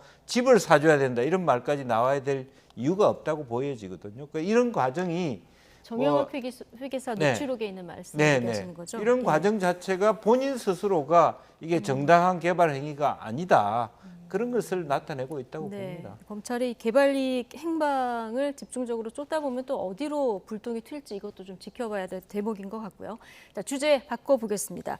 어제 나경원 저출산고령사회위원회 부위원장이 저출산 대책으로 대출 탕감 정책 방향을 언급했었는데요. 그런데 대통령실이 이 내용에 대해서 공개적으로 반박했습니다. 듣고 오시겠습니다. 나경원 저출산고령사회 부위원장의 어제 기자 간담회 이후 질의가 많이 들어와서 상황을 알려드리고자 이 자리에 섰습니다. 어제 간담회에서 부위원장이 밝힌 자녀 수에 따라 대출금을 탕감하거나 면제하는 정책 방향은 본인의 개인 의견일 뿐 정부의 정책과는 무관하고 오히려 윤석열 정부의 관련 정책 기조와는 상당한 차이가 있다는 것을 말씀드리겠습니다. 자, 나경원 부위원장 아이를 낳으면 이자뿐 아니라 주택대출 원금을 탕감해주는 방안을 고려하고 있다. 어제 간담회에서 밝힌 내용인데 오늘 대통령실이 공개 방박을 한 이런 상황입니다. 이 저출산고령사위원회 위원장이 대통령이고요. 부위원장이 나경원 전 의원 아니겠습니까? 그런데 이렇게 대통령실에서 부위원장이 전날 밝힌 내용에 대해서 공개적으로 반박, 굉장히 이례적인 일인 거 맞죠? 더군다나 이게 이제 뭐 대통령이 위원장이고 부위원장이 나경원 전 의원이라 하더라도 이렇게 간담회에서 무슨 정책이 결정된 것도 아니고 또 하나 이것을 실행하는 것은 사실 보건복지부거든요. 그럼 보건복지부에서 이런 내용으로 또는 뭐 기획재정부에서 이런 내용으로 사실 그 아직 확정된 정책이 아니다 이렇게 뭐 서면 브리핑을 한다든가 하면 파장이 이렇게 크지 않았겠죠. 근데 이제 정말 이례적으로 더군다나 그 대통령실 사회수석이 직접 나와서 브리핑을 한 것은 정말 극히 이례적인 정말 극히 이례적이다. 그런 일이라서 이게 이제 나경원 전 대표가 당대표 출마를 하려는 움직임에 대해서 뭔가 좀 제동을 거는 것 아니냐 그렇게 해석할 여지가 아주 충분하죠. 아주 충분하다. 매우 이례적이고 아주 충분하다 이런 얘기를 해주셨는데 나경원 의원 이 정책에 대해서 반박하겠다 이거 미리 대통령한테 보고를 했는데 대통령실에서 보고가 된 상황이니까 용인이 됐겠죠. 자, 어떻게 보십니까? 지금 굉장히 이례적인 일이기 때문에 당내 교통정리 차원으로 해석하는 목소리가 좀 합리적이다 이런 얘기를 하셨는데요. 뭐 두 가지로 저는 봅니다. 하나는 그러니까 실제로 뭐 프랑스 같은 경우는 상당히 대대적인 우리가 뭐 흔히 말하기 쉽게 포퓰리즘적인 정도의 돈을 쏟아 부어야죠. 단순히 홍보하는 차원이 아니라 지금 말하자면 노령화 사회 또 저출산 사회가 너무 심각하지 않습니까? 나경원 의원의 얘기는 이 정도 돼야 애를 낳을 둥 말 둥 한 정도 상당히 어떤 센세이션한 그 도입을 해야 되겠다라는 의지라고 보여지고 대통령실은 저렇게 하면 12조에서 16조 정도 재정이 들 거다. 이런 정책 안 하겠다는 거죠. 그런데 이제 문제는 그와 같은 심각성을 공감한다 정도 얘기하면 돼요. 그러면서 사실은 서서히 깎아도 되는 건데 바로 포퓰리즘이다. 그러면 저출산고령화위원회를 왜 만들어 놓습니까? 이전과 똑같이 그렇게 하나마나한 이제 그런 부분에 대해서 아쉽게 생각하는 거고. 그러니까 현 정부가 말하자면 인구 문제가 굉장히 심각한데 정말 심각하게 느끼거든요. 왜냐하면 최근에 제가 뭐 베트남 다녀왔습니다만 인구가 젊은 인구가 국민의 상당히 많은 포션을 차지함으로 갖고 있는 역동성이라든지 우리도 잘못하면 거의 일본화되어가는 그 눈에 보이는 것에 대해서 그렇게 새로운 정책의 제안을 특히 부위원장이 한 제안을 포퓰리즘이라서 우리 정부의 기조와 다르다라고 얘기하면은 그럼 부위원장의 입장은 뭐가 됩니까? 이제 그렇기 때문에 다른 정치적 네. 해석을 할 수 있다. 예, 김용주 두 의원께서 가지가 이렇게 똑같은 거죠. 하나는 정책을 보는 시각이 매우 수준이 낮다. 네. 또 하나는 정치적으로 해석될 수밖에 없다. 왜냐하면 바로 전날 권성동 의원이 드롭을 하고 하나하나 불출마 선언을 하고. 예, 후보들을 김기현 중심으로 정리해 가는 수순이다. 나경원 의원은 나올 생각도 하지 마라. 이렇게 볼 수밖에 없는 것을 저렇게 물론 뭐 부인하겠습니다만 네. 우리는 그렇게 볼 수밖에 없다. 두 분 모두 전당대회 대표로 나오는데 선 긋는 발언으로 이제 해석을 해주셨는데 특히 나 부위원장이 당 대표 출마의 뜻을 시사한 직후에 대통령실의 이 반박 브리핑이 나왔다는 점이 주목됩니다. 나 부위원장 발언 직접 듣고 오시죠. 최근의 전당대회 모습을 보면서 관전만 하는 것이 맞느냐에 대한 고민이 깊어졌고요. 그래서 좀 더 마음을 조금 굳혀가고 있는 중이다. 이렇게 보시면 되겠습니다. 제 자리가 굉장히 중요한 업무에 관련된 것이지만 사실 저출산고령사회위원회가 네. 직원 19명의 예산 20억짜리 위원회입니다.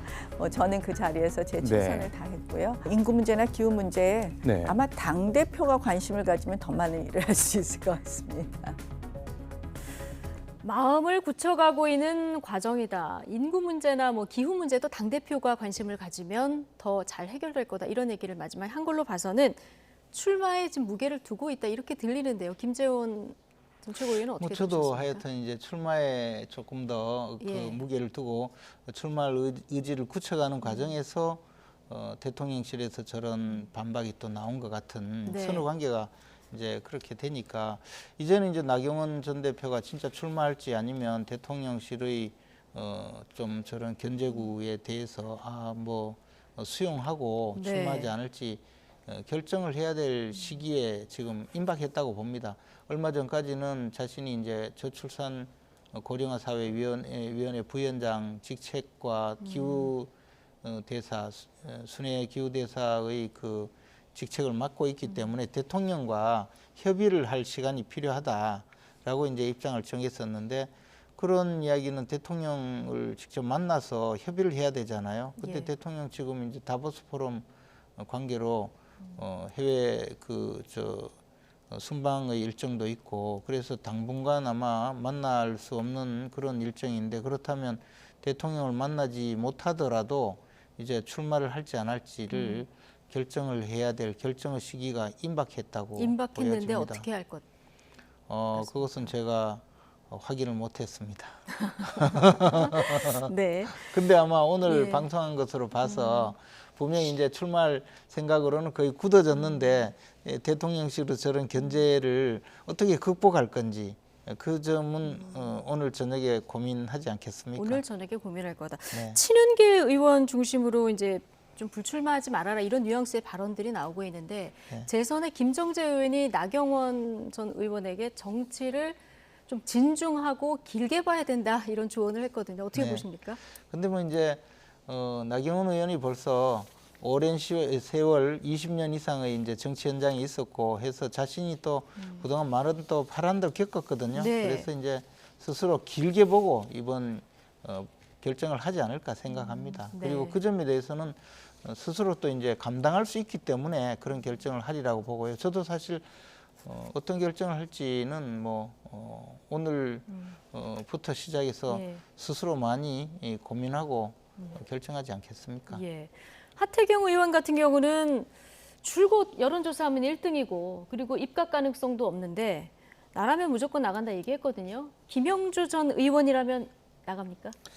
글쎄 저는 안 나갈 것 같습니다. 안 나갈 것 같습니다. 그렇지만 안 나간다고 얘기하는 것보다는 지금은 나간다고 얘기해서 뭔가 그 대통령과 딜을 한다든지 선물을 받아오는 그런 포석일 가능성이 많다. 감당하기 어렵다. 저는 예. 그렇게 보여지고요. 어쨌든. 대통령의 의중이 만약에 없다고 한다면 윤심 없다고 지금 계속 네. 얘기를 하고 있기 때문에 근데 확인이 안 된 상태에서 나가면 그 부분도 나 전 의원이 출마하기엔 좀 고민일 부분일 수밖에 없다. 네.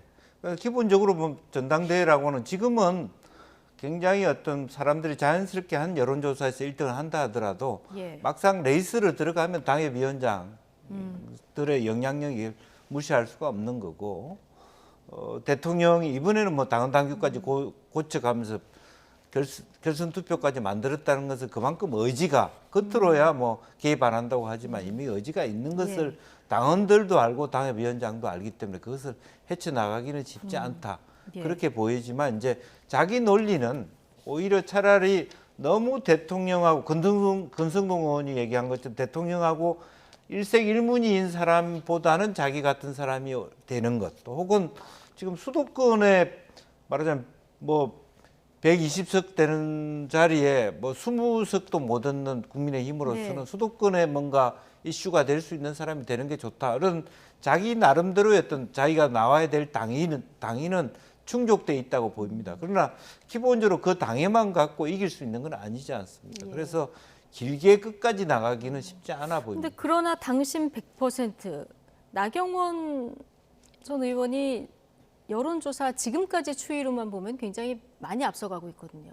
그렇죠. 그리고 사실은 이제 이 경선 규칙이 바뀌면서 여론조사 30%가 반영되었다면 나경원 의원은 좀 더 유리했을 수도 있죠. 오히려. 인지도가 있으니까요. 네. 그런데 이제 당원 투표가 100%가 되면서 아무래도 조직 선거가 조금 더 효과적으로 작동할 여지는 있거든요. 그런데 우리 그 국민의힘이 그 지난번에 제가 그 최고위원으로 출마했을 때 1년 전에 전당대회 때만 하더라도 당원 숫자가 30만 명이 안 되었거든요. 그런데 지금은 벌써 80만 명에 이르고 아마 투표를 할 무렵에 가면 근 100만 명에 이른다고 합니다. 그리고 그 투표가 모바일 투표로 이루어지기 때문에 사실은 이제 당협위원장들의 영향력이 극히 제한될 수밖에 없어요. 그래서 이제 당협위원장들이 뭐 조직 투표를 하거나 동원해서 투표하기는 상당히 어렵기 때문에 그런 점은 어떻게 돌파할 여지가 있고 다만 이제 지금처럼 이렇게 대통령실이나 또는 이른바 친윤계 의원들이 그 직접 지원을 하면서 한쪽으로 쏠리게 되면 그것이 이제 여론에도 좀 영향을 미치게 되고 그렇게 되면 그 여론의 동향에 따라서 또 당원들의 표심이 또 움직일 수가 있거든요. 그럼 복합적인 것을 다 생각해야 되기 때문에 나경원 의원의 입장에서는 조금 더 고민을 하는 시기가 필요하지 않을까 조금 생각합니다. 더 고민할 적어도 시간이 이제 필요하다. 적어도 오늘처럼 대통령실이 나서서 명시적인 어떤 액션을 취할 경우에는 상당히 표심에 영향이 있을 수 있다고 본인이 조금 판단할 전에 저희가 테니까. 들었던 나경원 의원의 녹취가 오늘 오전 녹취였고 대통령실에서 이 반박 브리핑이 나온 게 오후였으니까 뭐 고민할 시간이 좀 더 필요할 것 같다. 뭐 어차피 이제 아직 출마 선언을 안 했기 때문에 출마 선언을 할지 안 할지를 결정하는 과정에서는 그런 앞으로 그 지금 나온 이런 반응까지 고민을 함께 해서 결정하지 않을까 생각합니다. 자, 마지막 주제 다뤄보겠습니다. 군 당국이 북한 무인기가 이제 용산 일부 지역을 진입했다. 이 사실 이것도 몰랐다는 거 굉장히 어처구니 없는 일이었는데요. 이걸 뒤늦게 이제 시인을 한 상황인데 여야 공방도 격화되고 있어요. 이번 사태의 책임이 전현 정권 중에 누가 있냐? 자, 이 공방이 또 먼저 있었습니다. 글쎄요, 그 공방 자체가 바람직하지 않고요. 또는 우선은 대통령께 보고되는 데까지 걸린 시간이 무려 9일, 10일 가까이가 됐다는 것도 바람직하지 않고 그거에 나타났을 때 말하자면 합참이 발표한 것도 사실 엉터리거든요. 그러니까 자기네들이 정밀하게 보고 있었기 때문에 굳이 그 응사를 하지 못했다 이런 거고 또 처음부터 내용 분석도 안 된 상태에서 안 들어왔다 이렇게 얘기하는 것도 그렇고 또 하나는 더 웃기는 것은 국정원하고 합참의 의견이 아직도 일치하지 않습니다. 국정원은 대통령식을 찍을 가능성이 있다, 찍어갔을. 그런데 합참은 그럴 가능성이 없다 이렇게 여전히 하고 있거든요. 그것은 사실은 국가로서는 굉장히 부끄러운 모습입니다. 외교 안보의 목소리가 한 정부 안에서 이견이 그대로 드러난다는 것은 매우 바람직하지 않다라는 것이고요. 또 하나는 실제적으로 적반하장식으로 북하고 내통하고 있냐 이런 식으로 물토기 하는 것도 바람직하지 않고 실제로 우리나라가 안티 드론이라든지 여러 가지 어떤 드론에 대한 어떤 무기의 생산 또 무기의 그 실력 자체가 굉장히 높고 중동이나 이런 나라들은 우리나라의 안티 드론 아이언돔 같은 시스템들을 사갖고 가려고 하는데 이와 같은 일들이 벌어지면 사실 우리 방산 수출에도 막대한 지장이 올 수밖에 없습니다. 네. 그래서 빨리 그나마도 대통령이 솔직하게 빨리 지금이라도 공개하고 문책할 거 문책하자라고 하는 것이 그나마도 뭐 나은 처방이 아닌가. 어쨌든 대통령 보고받고 바로 국민께 알려라 이렇게 지시는 했다 전해지고 있는데 지금 방금 말씀하신 이 부분이요. 대통령실과 여당이 들고 난 또 하나의 의혹이 자, 군도 몰랐던 정보를 도대체 김병주 의원이 침범 여부를 어떻게 미리 알았느냐 이건데 12월 26일에 무인기가 영공을 침범했고요. 그리고 1월 1일에 군이 침범 항적을 처음으로 인지를 했고 그리고 최종 판단을 1월 3일에 하고 1월 4일에 대통령에게 보고를 했는데 김병주 의원이 12월 29일에 자, 침범한 걸 어떻게 알았냐 이런 의혹이긴 한데 여기서 더 나아가서 신원식 의원은 아예 북한 내통설까지 거론을 했거든요. 어떻게 보십니까? 근데 뭐 북한 내통설, 북한하고 내통했다 이렇게 주장하려면 그 김병주 의원이 제시한 자료가 뭐 예를 들어 무인기에서 촬영한 사진을 입수해서 그것을 내놓았다면 그 사진을 입수한 주체는 북한일 수밖에 없으니까 북한으로부터 받은 것 아니냐 이렇게 주장할 수는 있는데 뭐 그 이상의 증거도 없는데 북한으로 북한과 내통했다고 하는 것은 저는 너무 나간 뭐 굉장히 주장이다. 좀 굉장히 좀 과장된 주장이 아닐까 생각하고요. 뭐 그저 뭐 도대체 어디서 그 정보를 얻었느냐 정도는 또 뭐 이야기할 수 있다고 봅니다. 그래서 뭐 그런 식으로 계속 이야기하면 사실 한이 없는 거고요. 또 김병주 의원 이야기를 들어보면 어느 정도 또 납득이 가는 게 아니 지도에 그려보니까 그렇게 나오더라 이런 이야기거든요. 우리 저 항공통제구역을 그 컴퍼스로 동그라미 쳐서 항적하고 연결해 보니까 그 지나가더라 이런 이야기잖아요. 지금 말씀하신 김병주 의원의 그런 반박 이야기를 잠깐 듣고 오실까요? 자, 녹취 주시죠. 합당한 의혹 제기를 두고 북한 운운하며 색깔론을 펼치는 정부 여당의 수준에 코웃음이 나옵니다. 분절적인 북한 무인기의 포착 지점을 단순히 연결한 지도를 보고 비행금지 구역을 침범했을 수도 있다고 의혹을 제기한 것은 북한과의 내통을 통해서만 알 수 있을 만큼 대단한 의혹 제기입니까? 네. 자, 군이 국회에 낸 자료가 있었는데 이게 나중에 보니까 조금 확인해 볼 필요가 있어서 나중에 가서 항적을 구글어스에 이렇게 대입을 해보니까 좀 이상하고 누구나 추론할 수 있었다는 거예요. 지도를 볼 줄 아는 사람이라면. 그렇습니다. 어떻게 보십니까? 기본적으로 보면 아니 그게 시속 100km를 간다. 그러면 그게 몇 시간 떠 있으면 서울 영공에 100km를 갔다는 건 무슨 뜻입니까? 김포공항에서 강동역까지가 40km밖에 안 돼요.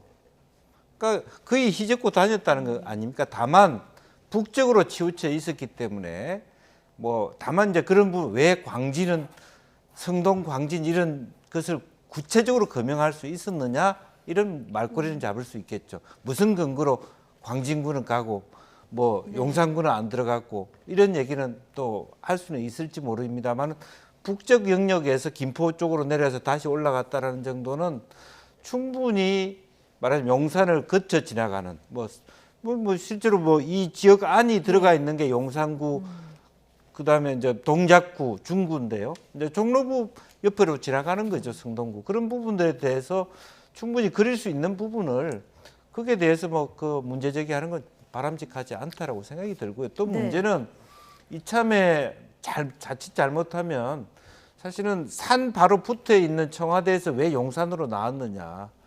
그런 부분 또 하나는 합참하고 대통령실이 지금 가보시면 알지만 조그만 도로 하나에 다 있습니다.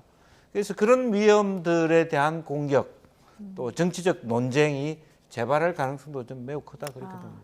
근데 이게 이제 무인기가 지금 서울 상공을 지나간 것에 대해서 김병주 의원이 뭐 구체적으로 사실 좌표까지 찍어서 이렇게 이야기한 것이 아니고 제가 보기에 야당 의원으로서 조금 과장되게 대강 이쪽으로 가고 이쪽으로 가고 이쪽으로 가면 비행 금지 구역으로도 갈 수 있었지 않느냐 이 정도의 그냥 문제 제기였는데요.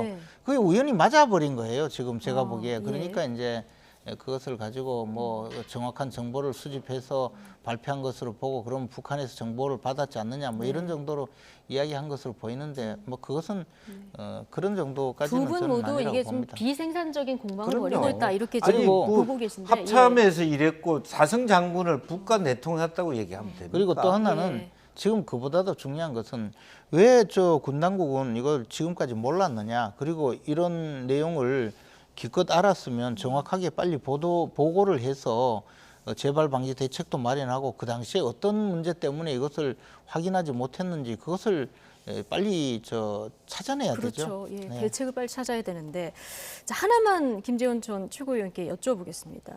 대통령도 이제 늑장 보고에 폭발을 했다 이렇게 전해지고 있는데 그래도 상황을 보고 종합적으로 판단해보겠다 이렇게 얘기한 걸 보면은 윤석열 대통령 인사 스타일은 계속 이제 일관된데 어쨌든 연초 개각설 없다고 했습니다만 이 군 문제, 지금 이 문제가 국가 안보, 국민들에게 위협이 될 수 있기 때문에 개각의 변수가 될 수 있을까요? 지금 뭐 그 개각의 가능성에 대해서 계속 이야기를 하고 있지 않습니까? 그런데 사실 연초 그 전부터도 또 개각 이야기가 여러 차례 거론이 되다가 뭐 특히 장관 구체적인 어떤 부처의 장관 개각 이야기까지 거론이 되다가 그것이 중단된 상태고 또 대통령은 선을 그었죠. 예, 선을 그었거든요. 네. 그런데 지금 와서 이 문제가 있다고 해서 다시 그러면 지난번에 그 개각하지 않겠다고 했는 거 다시 새로 시작할 테니까 개각하겠다 이렇게 하실 분도 아니고 네. 다만 이 문제는 군의 실무진부터 시작해서 지휘라인까지는 분명히 문제를 삼을 수 있겠지만 이것을 가지고 국방장관을 또 교체하는 그런 정도의 개각이 있을지는 저는 조금 의문으로 보고 있습니다. 아, 그렇군요. 이게 개각설로 다시 점화될 가능성은 좀 적어 보인다. 결국 이제 이상민 장관 문제까지 같이 결부되기 때문에 저는 이제 이상민 장관에 대해서는 지금 이제 국회에서 논의되고 있는 이태원 참사 국정조사 청문회와 국정조사 결과를 보고 그 다음에 종합적으로 판단하지 않을까 생각합니다. 그런데 만약에 이 지금 무인기 사태 때문에 국방부 장관 문제라든가 또 다른 장관의 그 교체 문제로 결부가 된다면 결국 이상민 장관의 교체 문제까지 함께 가야 되기 때문에 그런 정도로 페이스를 놓칠 리는 좀 없다고 봅니다. 예. 자, 알겠습니다. 나이트 포커스 오늘은 여기까지 하겠습니다. 김재원 전 국민의힘 최고위원 그리고 김영주 전 민주당 국회의원 두 분과 함께했습니다. 고맙습니다.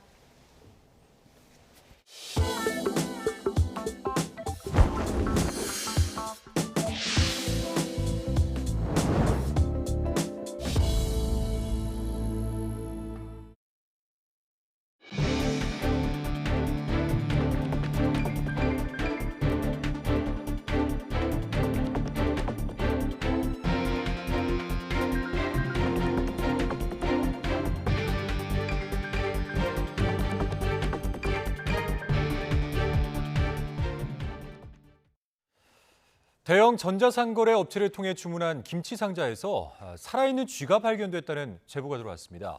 업체 측이 원인 조사에 착수했는데 어떤 상황이었는지 차상은 기자가 취재했습니다.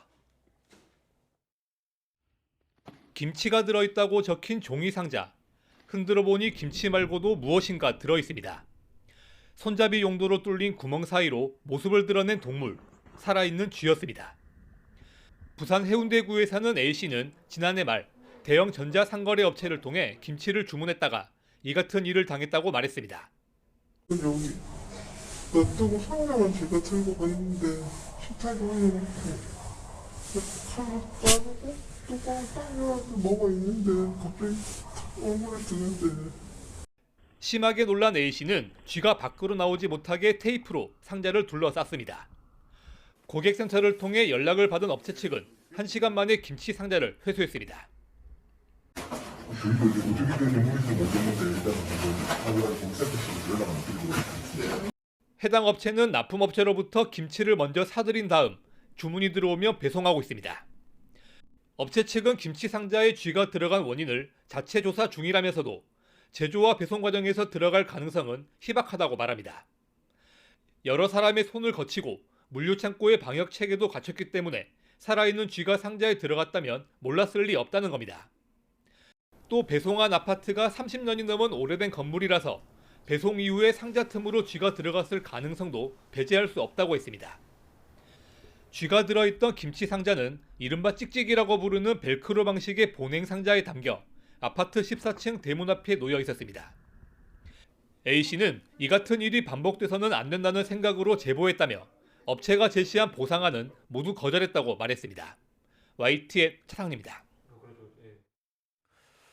이른바 깡통 전세 건물이 경매로 넘어가 보증금을 돌려받지 못한 세입자가 계약 당시 이런 사실을 알려주지 않았다며 공인중개사를 상대로 소송을 냈습니다.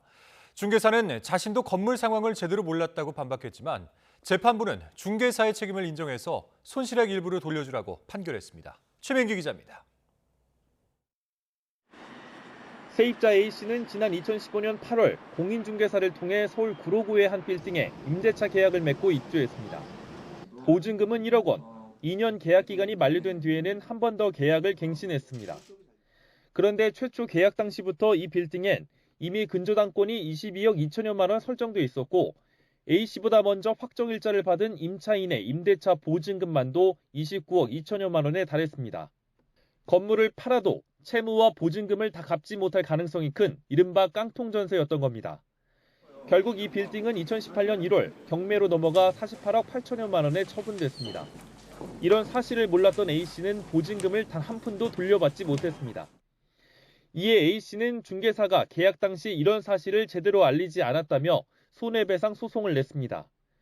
중개사는 자신도 건물주로부터 자료를 받지 못해 실상을 몰랐다고 항변했지만 1심 법원은 중개사의 책임을 인정해 4천만 원을 A씨에게 배상하라고 판결했습니다. 재판부는 중개사가 몰랐다고 하지만 확정일자를 받은 다른 임차인의 보증금 합계가 큰 액수고 소액 임차인이 상당수 발생할 수 있다는 사실 정도는 충분히 알 수 있었다고 봤습니다. 그리고 A씨가 만약 이를 알았다면 계약하지 않았을 개연성이 컸던 만큼 중개인의 의무를 위반했다고 판단했습니다. 다가구 같은 경우에는 임차인이 굉장히 많이 존재할 수 있기 때문에 그런 부분에 대한 권리관계가 어떻게 되는지를 확인해야 될 의무가 있거든요, 중개사로서는. 집주인이 가르쳐주지 않는다라고 하면은 그걸 요청을 했는데 가르쳐주지 않는다라고 하는 부분을 계약서에 중개대상물 확인서에 써야만 중개사의 책임이 면제될 수 있다라는 부분. 다만 A씨 역시 계약 전 건물의 시가나 권리관계를 잘 알아봤어야 하지만 이를 소홀히 한 책임이 있다고 지적하며 중개사의 배상 책임은 40%로 제한했습니다. YTN 최민기입니다. 택배 시장에서 절반 이상의 점유율을 차지하고 있는 업계 1위와 2위 CJ 대한통운과 한진택배가 기업 고객을 상대로 한 택배비를 새해부터 일제히 인상했습니다. 나머지 택배사의 요금 인상 여부에도 관심이 모아지고 있는데요. 이 요금 인상에 대해서 소비자들은 결과적으로 비용 증가로 이어지지 않을까 우려하고 있고 택배 노조는 처우 개선과 연결되지 않는다며 투쟁을 시사하고 나섰습니다. 이승윤 기자입니다. 택배업계 1위 CJ 대한통운이 1월부터 기업용 택배 요금을 122원 인상했습니다. 대한통운은 유가와 인건비 등 급격한 원가 상승 부담 해소와 작업 환경 개선, 미래에 대비한 투자 재원 확보를 위한 선택이라며 개인 고객 요금은 일부 초대형 상품을 제외하고 동결했다고 밝혔습니다. 업계 2위 한진택배도 기업 고객 운임을 122원보다는 낮은 수준으로 소폭 인상했습니다. 역시 택배 단가 현실화를 위한 조치라며 운영 효율화와 비용 절감을 통해 인상폭은 최소화했고 일괄 인상이 아니라 고객별 재계약 시점에 맞춰 단계적으로 인상하겠다고 설명했습니다. 3위와 4위 업체인 롯데글로벌 로지스와 노젠택배는 일단 인상 계획이 없다는 입장. 하지만 최근 몇 년간 급격한 최저시급 인상에다 원가 상승 부담이 가중돼 설 연휴 이후 인상을 검토 중인 것으로 알려졌습니다. 소비자 입장에선 택배비가 오르면 무료 배송 혜택도 줄고 배송비도 오를 것이 뻔해 부담스러울 수밖에 없습니다. 택배요금 인상이 부득이한 점도 있지만 소상공인과 소비자의 비용 부담을 크게 증가시킬 수 있다는 점에서 다소 우려되는 부분이 있습니다. 택배 노조는 요금 인상이 처우 개선으로 이어지지 않는다며 앞으로 투쟁에 나설 수 있음을 시사했습니다. 사회적 합의를 이용해 요금을 인상하면서도 택배 노동자들의 처우 개선은 예면한 채 자신들의 명예 불리려는 부당한 처사라 하지 않을 수 없다. 최근 3년 동안 택배업계 요금 인상은 지난 2021년 4월과 지난해 1월에 이어 이번이 세 번째입니다. 국내 물류에서 모세혈관 역할을 수행하는 택배업계의 이번 요금 인상이 상반기 물가 관리에 어떤 영향을 가져올지 눈여겨볼 대목입니다. YTN 이승윤입니다. 정의기억연대 후원금을 빼돌려 쓴 혐의 등으로 재판에 넘겨졌던 무소속 윤미향 의원에게 중형이 구형됐습니다. 오늘 서울 서부지방법원에서 열린 결심 공판에서 검찰은 윤 의원에게 징역 5년을, 함께 재판에 넘겨졌던 정 의원 이사 김모 씨에게는 징역 3년을 각각 선고해달라고 재판부에 요청했습니다. 검찰은 고통받아왔던 할머니들을 위해 모인 자금을 자신의 쌈짓돈처럼 쓰는 등 비난 가능성이 크고 범행을 주도했음에도 반성하지 않는다며 구형 이유를 밝혔습니다. 이명박 정부 당시 국군 기무사령부에서 각종 정치 공작을 벌인 혐의로 수사를 받다 출국했던 전 기무사 간부가 구속 상태로 재판에 넘겨졌습니다.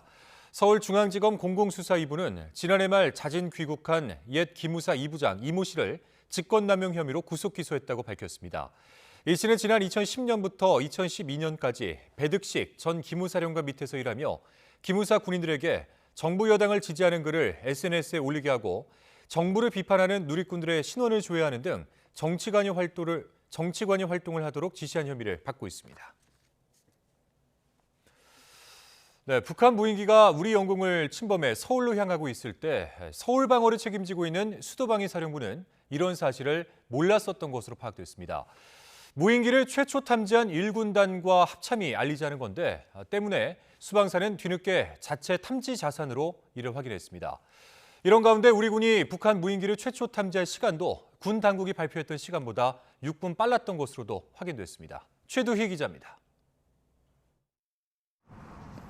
지난달 26일 오전 10시 25분 휴전선을 넘은 북한 무인기 한 대가 서울로 향했을 때 서울 방어를 책임지고 있는 수도방위사령부는 이 같은 사실을 몰랐던 것으로 확인됐습니다.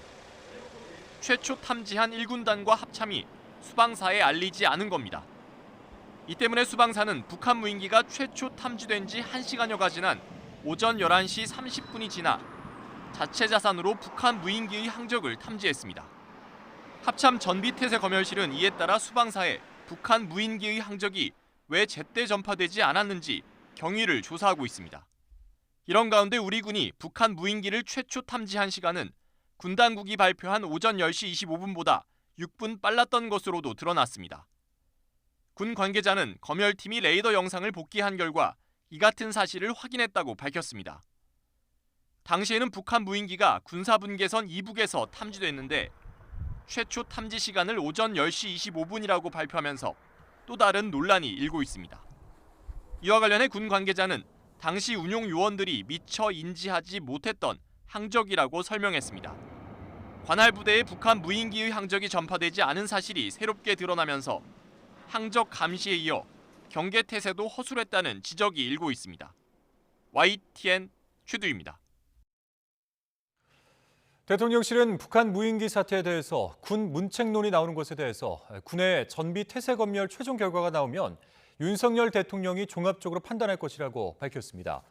대통령실 관계자는 브리핑에서 국방부 장관이든 합동참모본부 라인이든 이번 사태에 책임져야 한다는 얘기가 많다는 질문에 이같이 대답했습니다. 이번 사태와 관련해서 군 당국의 내부 감찰이 진행되는 것으로 전해졌는데 이 관계자는 감찰에 대해서 구체적으로 말씀드리기는 어렵다고 언급했습니다. 더불어민주당은 북한 무인기 침범에 대한 국회 차원의 긴급 현안 질문을 진행하기 위한 1월 임시국회 소집 요구서를 단독으로 제출했습니다. 민주당 박홍근 원내대표와 의원 168명은 이번 임시국회 회기가 끝나는 다음 날인 오는 9일부터 임시국회를 열기 위한 소집 요구서를 오늘 국회 의사과에 냈습니다. 민주당은 정부를 상대로 북한 무인기 침범과 민생경제 위기 상황에 대해서 긴급 현안 질문을 진행하고 이태원 참사 국정조사 특위의 결과 보고서 채택 등을 위한 소집 요구라고 설명했습니다. 세계 최대 규모의 전자제품 박람회 CES가 미국 라스베가스에서 막을 올렸습니다. 온전한 형태로 3년 만에 개최되는 대규모 행사에 행사장에는 개막 전부터 사람들이 몰려들었습니다. 현지에서 김철희 기자가 전해드리겠습니다. 미국 라스베이거스 컨벤션 센터. 이른 아침부터 건물 출입구 곳곳이 CES를 보러 온 사람들로 북적입니다. 지금 현재 미국 현지 시각으로 오전 9시 반 정도가 됐습니다. 본격적인 행사 시작까지는 아직 30분 정도가 남았지만 벌써부터 많은 사람들이 행사장 주변으로 모여든 모습입니다. 세계 각국에서 날아든 관람객들은 새로움에 대한 설렘으로 상기된 표정입니다. I'm from Toronto, Canada. It takes 5 hours flight to be here. Mainly like something we are in fintech, but there are something AI and some electric automobile. This is kind of my major interest. 오전 10시 드디어 본격적인 박람회가 시작됐습니다. 개장과 동시에 한국 기업 전시관은 몰려든 관람객들로 문전성시를 이뤘습니다. But probably my favorite part of it was the wireless OLED. I'm so excited to have that in my own place. So hopefully it comes home soon. 한국 중소기업들도 이번 CES를 통해 그동안 갈고 닦았던 기술을 선보였습니다. 행사를 계기로 좋은 기업이 해외에 더 많이 알려지기를 바라는 마음이 큽니다. 우리의 이런 기술들이 다른 나라에 많이 알려졌으면 좋겠다는 가장 근본적인 이런 어떤 원초적인 니즈가 좀 더 잘 뽑혔으면 좋겠어요. 현지 시각 목요일에 시작된 행사는 오늘 일요일까지 나흘 동안 계속됩니다. 주최 측은 이 기간 10만 명 넘는 사람이 행사장을 찾을 것으로 내다봤습니다. 미국 라스베이거스에서 YTN 김철입니다. 네, 앞서 보셨던 이 CES에서 우리나라 기업들이 만든 제품과 기술들이 혁신상을 휩쓸었습니다. 최첨단 기술이 보여주는 우리의 미래는 어떤 모습일지 윤혜리 기자가 취재했습니다. 파도처럼 굽이치는 화면에 빨려 들어가는 느낌이 듭니다. 올레드 패널 260장을 이어붙인 초대형 조형물에 관람객들은 눈을 떼지 못합니다. 이런 고화질 패널을 장착하고 주변 연결선을 없앤 LG전자의 올레드 TV도 눈길을 끌었습니다. 무선 올레드는 완벽하게 선을 없앤, 그래서 더욱더 큰 몰입감과 자유로움을 드릴 수 있는 그런 TV라고 보시면 될 것 같습니다. 구글과 아마존, 애플까지 수십 가지 전자기기들이 한데 모여 있습니다. 삼성전자가 공개한 스마트 싱스 스테이션을 통해 하나로 연결될 수 있는 제품들입니다. 이 작은 기기 하나로 지방 곳곳에 있는 200여 개 가전제품을 쉽게 연동할 수 있습니다. SKT는 미래 교통수단으로 도심 항공교통을 제시했습니다. 전기를 동력 삼아 하늘 위를 날아다니고 인공지능이 하루 일정을 정리해서 알려주기도 합니다. 현대 HD는 무탄소 암모니아 선박과 같은 친환경 에너지 운반선을 공개했습니다. 인공지능을 기반으로 한 자율 운항 선박과 차세대 선박 전기 추진 시스템은 CES 혁신상을 받기도 했습니다. I think it's the future. It's must. Like the fuel gonna end, so you need to find renewable energy to move and transport all this big industry. 이처럼 우리 기업이 보여준 최첨단 기술과 미래 청사진은 CES에서 혁신상을 휩쓸었습니다. 이 가운데 중소벤처기업 수상작이 100여 개로 기술 강국 저력을 다시 한번 확인했습니다. 미국 라스베이거스에서 YTN 윤혜리입니다. 다음 소식입니다. 한 초등학교에서 학생회장 선거 결과가 며칠 만에 뒤집히는 석연치 않은 일이 벌어졌습니다. 선거 담당 교사가 개표 결과서를 위조한 정황이 드러나 지역교육청이 감사에 착수했습니다. 김민성 기자의 보도입니다. 전북 군산시 한 초등학교 3, 4, 5학년은 지난달 29일 전교회장단 선거를 실시했습니다. 곧바로 개표 결과가 발표됐는데 나흘 만에 회장 선거 결과가 잘못됐다며 1, 2등이 뒤바뀐 정정 공지가 나왔습니다. 2등으로 낙선한 학생의 학부모가 이상하다며 문제를 제기했고 확인 작업을 거쳐 개표 결과가 뒤집힌 겁니다.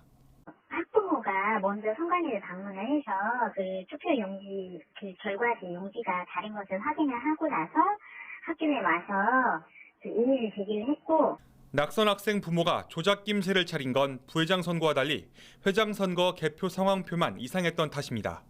선거관리위원회가 불법 복사 등을 막기 위해 만든 워터마크도 없었고 문서의 만듦새도 곳곳이 엉성했습니다. 꼬리를 밟힌 선거 담당 교사는 아이들에게 미안하다는 글을 남긴 채 자해를 시도해 현재 치료 중인 것으로 전해졌습니다. 학교와 전북교육청은 관련 학생과 학부모의 심리 상담을 지원하는 한편 해당 교사에 대한 감사에 착수했습니다. 관련 학생하고 보호자 심리 상담 지원 안내를 했어요. 그래서 이 영상이 취소됐다고 보시면 될 것 같아요. 이와 관련한 선관위 차원의 처벌이나 수사 의뢰 검토는 없을 예정입니다. 조작된 개표 상황표에는 선관위 동의 없이 수정, 변경, 복사할 수 없다고 돼 있지만 현행법상 선관위가 개입할 근거가 없다는 게 이유입니다. 군산 선관위 측은 협약에 따라 학교에 투 개표 시스템만 제공했을 뿐 학생 선거는 공직선거법이나 위탁선거법과 거리가 멀다고 밝혔습니다. 결과는 바로잡혔지만 이제 막 민주주의를 배우기 시작한 아이들에게 이 상황을 어떻게 설명해야 할지 난감하기만 합니다. YTN 김민성입니다. 네, 서울 성북구에는 해마다 이맘때쯤 찾아오는 얼굴 없는 천사가 있습니다. 벌써 13년째 쌀 3,900포대를 기부해 왔는데요. 올해도 어김없이 찾아온 천사를 만나러 박정윤 기자가 다녀왔습니다. 어스름한 새벽 서울 월곡동 주민센터 앞. 20kg짜리 쌀포대를 한가득 실은 트럭들이 연달아 들어옵니다. 해마다 설을 앞두고 쌀을 기부하는 얼굴 없는 천사가 올해도 어김없이 찾아왔습니다. 쌀쌀한 날씨에도 20kg에 달하는 쌀포대를 나르기 위해 동네 주민 40여 명이 총출동했습니다. 쌀을 맞이하고 내리는 일은 이제는 월곡동의 연례 행사가 됐습니다. 지난 2011년부터 천사가 이곳 주민센터에 보낸 쌀은 3,900포대, 78톤. 시가로는 2억 원에 이릅니다. 온정의 손길은 13년째 이어지고 있지만 천사의 정체는 여전히 베일에 가려져 있습니다. 올해도 그저 구청으로 전화해 쌀을 보낼 테니 어려운 이웃들이 겨울을 든든히 날 수 있게 잘 부탁한다는 짤막한 말만 남겼을 뿐입니다. 매년 이 얼굴 없는 천사분에게 좀 실물을 밝혀달라고 지역 주민들이 굉장히 많이 요청을 해요. 그런데 본인께서 극구 사양을 합니다. 쌀은 기부자의 뜻에 따라 혼자 사는 노인이나 저소득 가정에 전달됐습니다. 뜻깊은 나눔에 동참하려는 주민도 늘고 있습니다. 이번에도 지역 어르신 100명이 만 원씩 모두 100만 원을 마련해 소외된 이웃에게 전달하기로 했습니다. 저는 6년째 아침에 쌀을 나누는 봉사를 하러 나오고 있습니다. 이웃들에게 쌀을 이렇게 나눠줄 수 있는 기회를 주셔서 너무 감사드리고요. 취약계층의 따뜻한 밥 한 끼를 바라는 마음이 어느새 사회의 선순환으로 번져가고 있습니다. YTN 박정현입니다. K옥션은 오는 18일 오후 4시 서울 강남구 신사동 본사에서 올해 첫 번째 경매를 진행합니다. 이번 경매는 한국미술의 거장 이후환의 시기별 작품을 비롯해서 김환기, 유영국, 천경자, 최욱경 등 84점 80억 원 상당의 작품이 경매에 오릅니다. 대표 작품은 이후환의 1977년작 선으로부터로 추정가 7억 원에서 10억 원에 나와 있습니다. 정창섭의 1970년대 작품 원과 귀 78-W가 출품됐고 천경자와 노은님, 이숙자 등 대표적 여성 작가들의 작품도 눈길을 끕니다. 새해를 맞아 풍요와 건강, 복의 의미를 담은 달 항아리를 소재로 한 최영욱의 카르마, 권대섭의 달 항아리가 새로운 주인을 찾습니다. 미국의 전설적인 록 페스티벌이자 음악 축제의 시초라고 불리는 우드스톡 페스티벌이 올여름 한국에서 개최됩니다. 공연 기획사 SGC 엔터테인먼트는 서울 프레스센터에서 기자회견을 열고 한국전쟁 휴전 70주년을 맞아 오는 7월 28일부터 30일까지 4일간 우드스톡 뮤직 앤 아트페어 2023을 연다고 밝혔습니다. 우드스톡 페스티벌이 정식 판권 계약을 맺고 미국이 아닌 국가에서 열리는 건 한국이 처음입니다.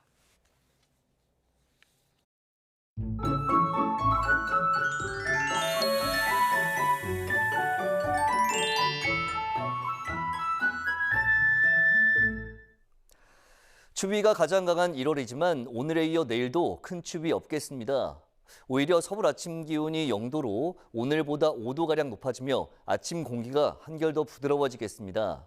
하지만 오전까지 곳곳에 비나 눈이 내리겠고 계속해서 미세먼지가 말썽을 부리겠습니다. 우선 적설량을 보면 강원도의 많은 곳은 10cm 이상, 경기 동부와 충북 북부, 경북 북부에 최고 8cm, 서울 등 내륙에는 1에서 5cm가 되겠고 중국발 스모그와 황사가 유입되면서 전국의 미세먼지와 초미세먼지 농도가 모두 매우 짙게 나타나겠습니다. 이에 따라 영동을 제외한 전국에 미세먼지 비상 저감 조치가 내려집니다. 외출하시는 분들은 꼭 미세먼지용 마스크를 착용하시고 대중교통을 이용하는 등 미세먼지를 줄일 수 있도록 노력해 주시기 바랍니다. 내일 아침 기온 예년보다 4도에서 8도가량 높겠습니다. 서울 0도, 대전 0도, 광주 2도, 부산 4도로 예상됩니다. 낮 기온도 예년보다 1, 2도가량 높겠습니다. 서울 4도, 대전 5도, 광주 7도, 부산 10도로 예상됩니다. 일요일인 모레도 큰 추위 없겠지만 계속해서 공기가 무척 탁할 전망입니다. 날씨 정보였습니다. 금요일 뉴스나이트 마치겠습니다. 함께해 주신 여러분 고맙습니다.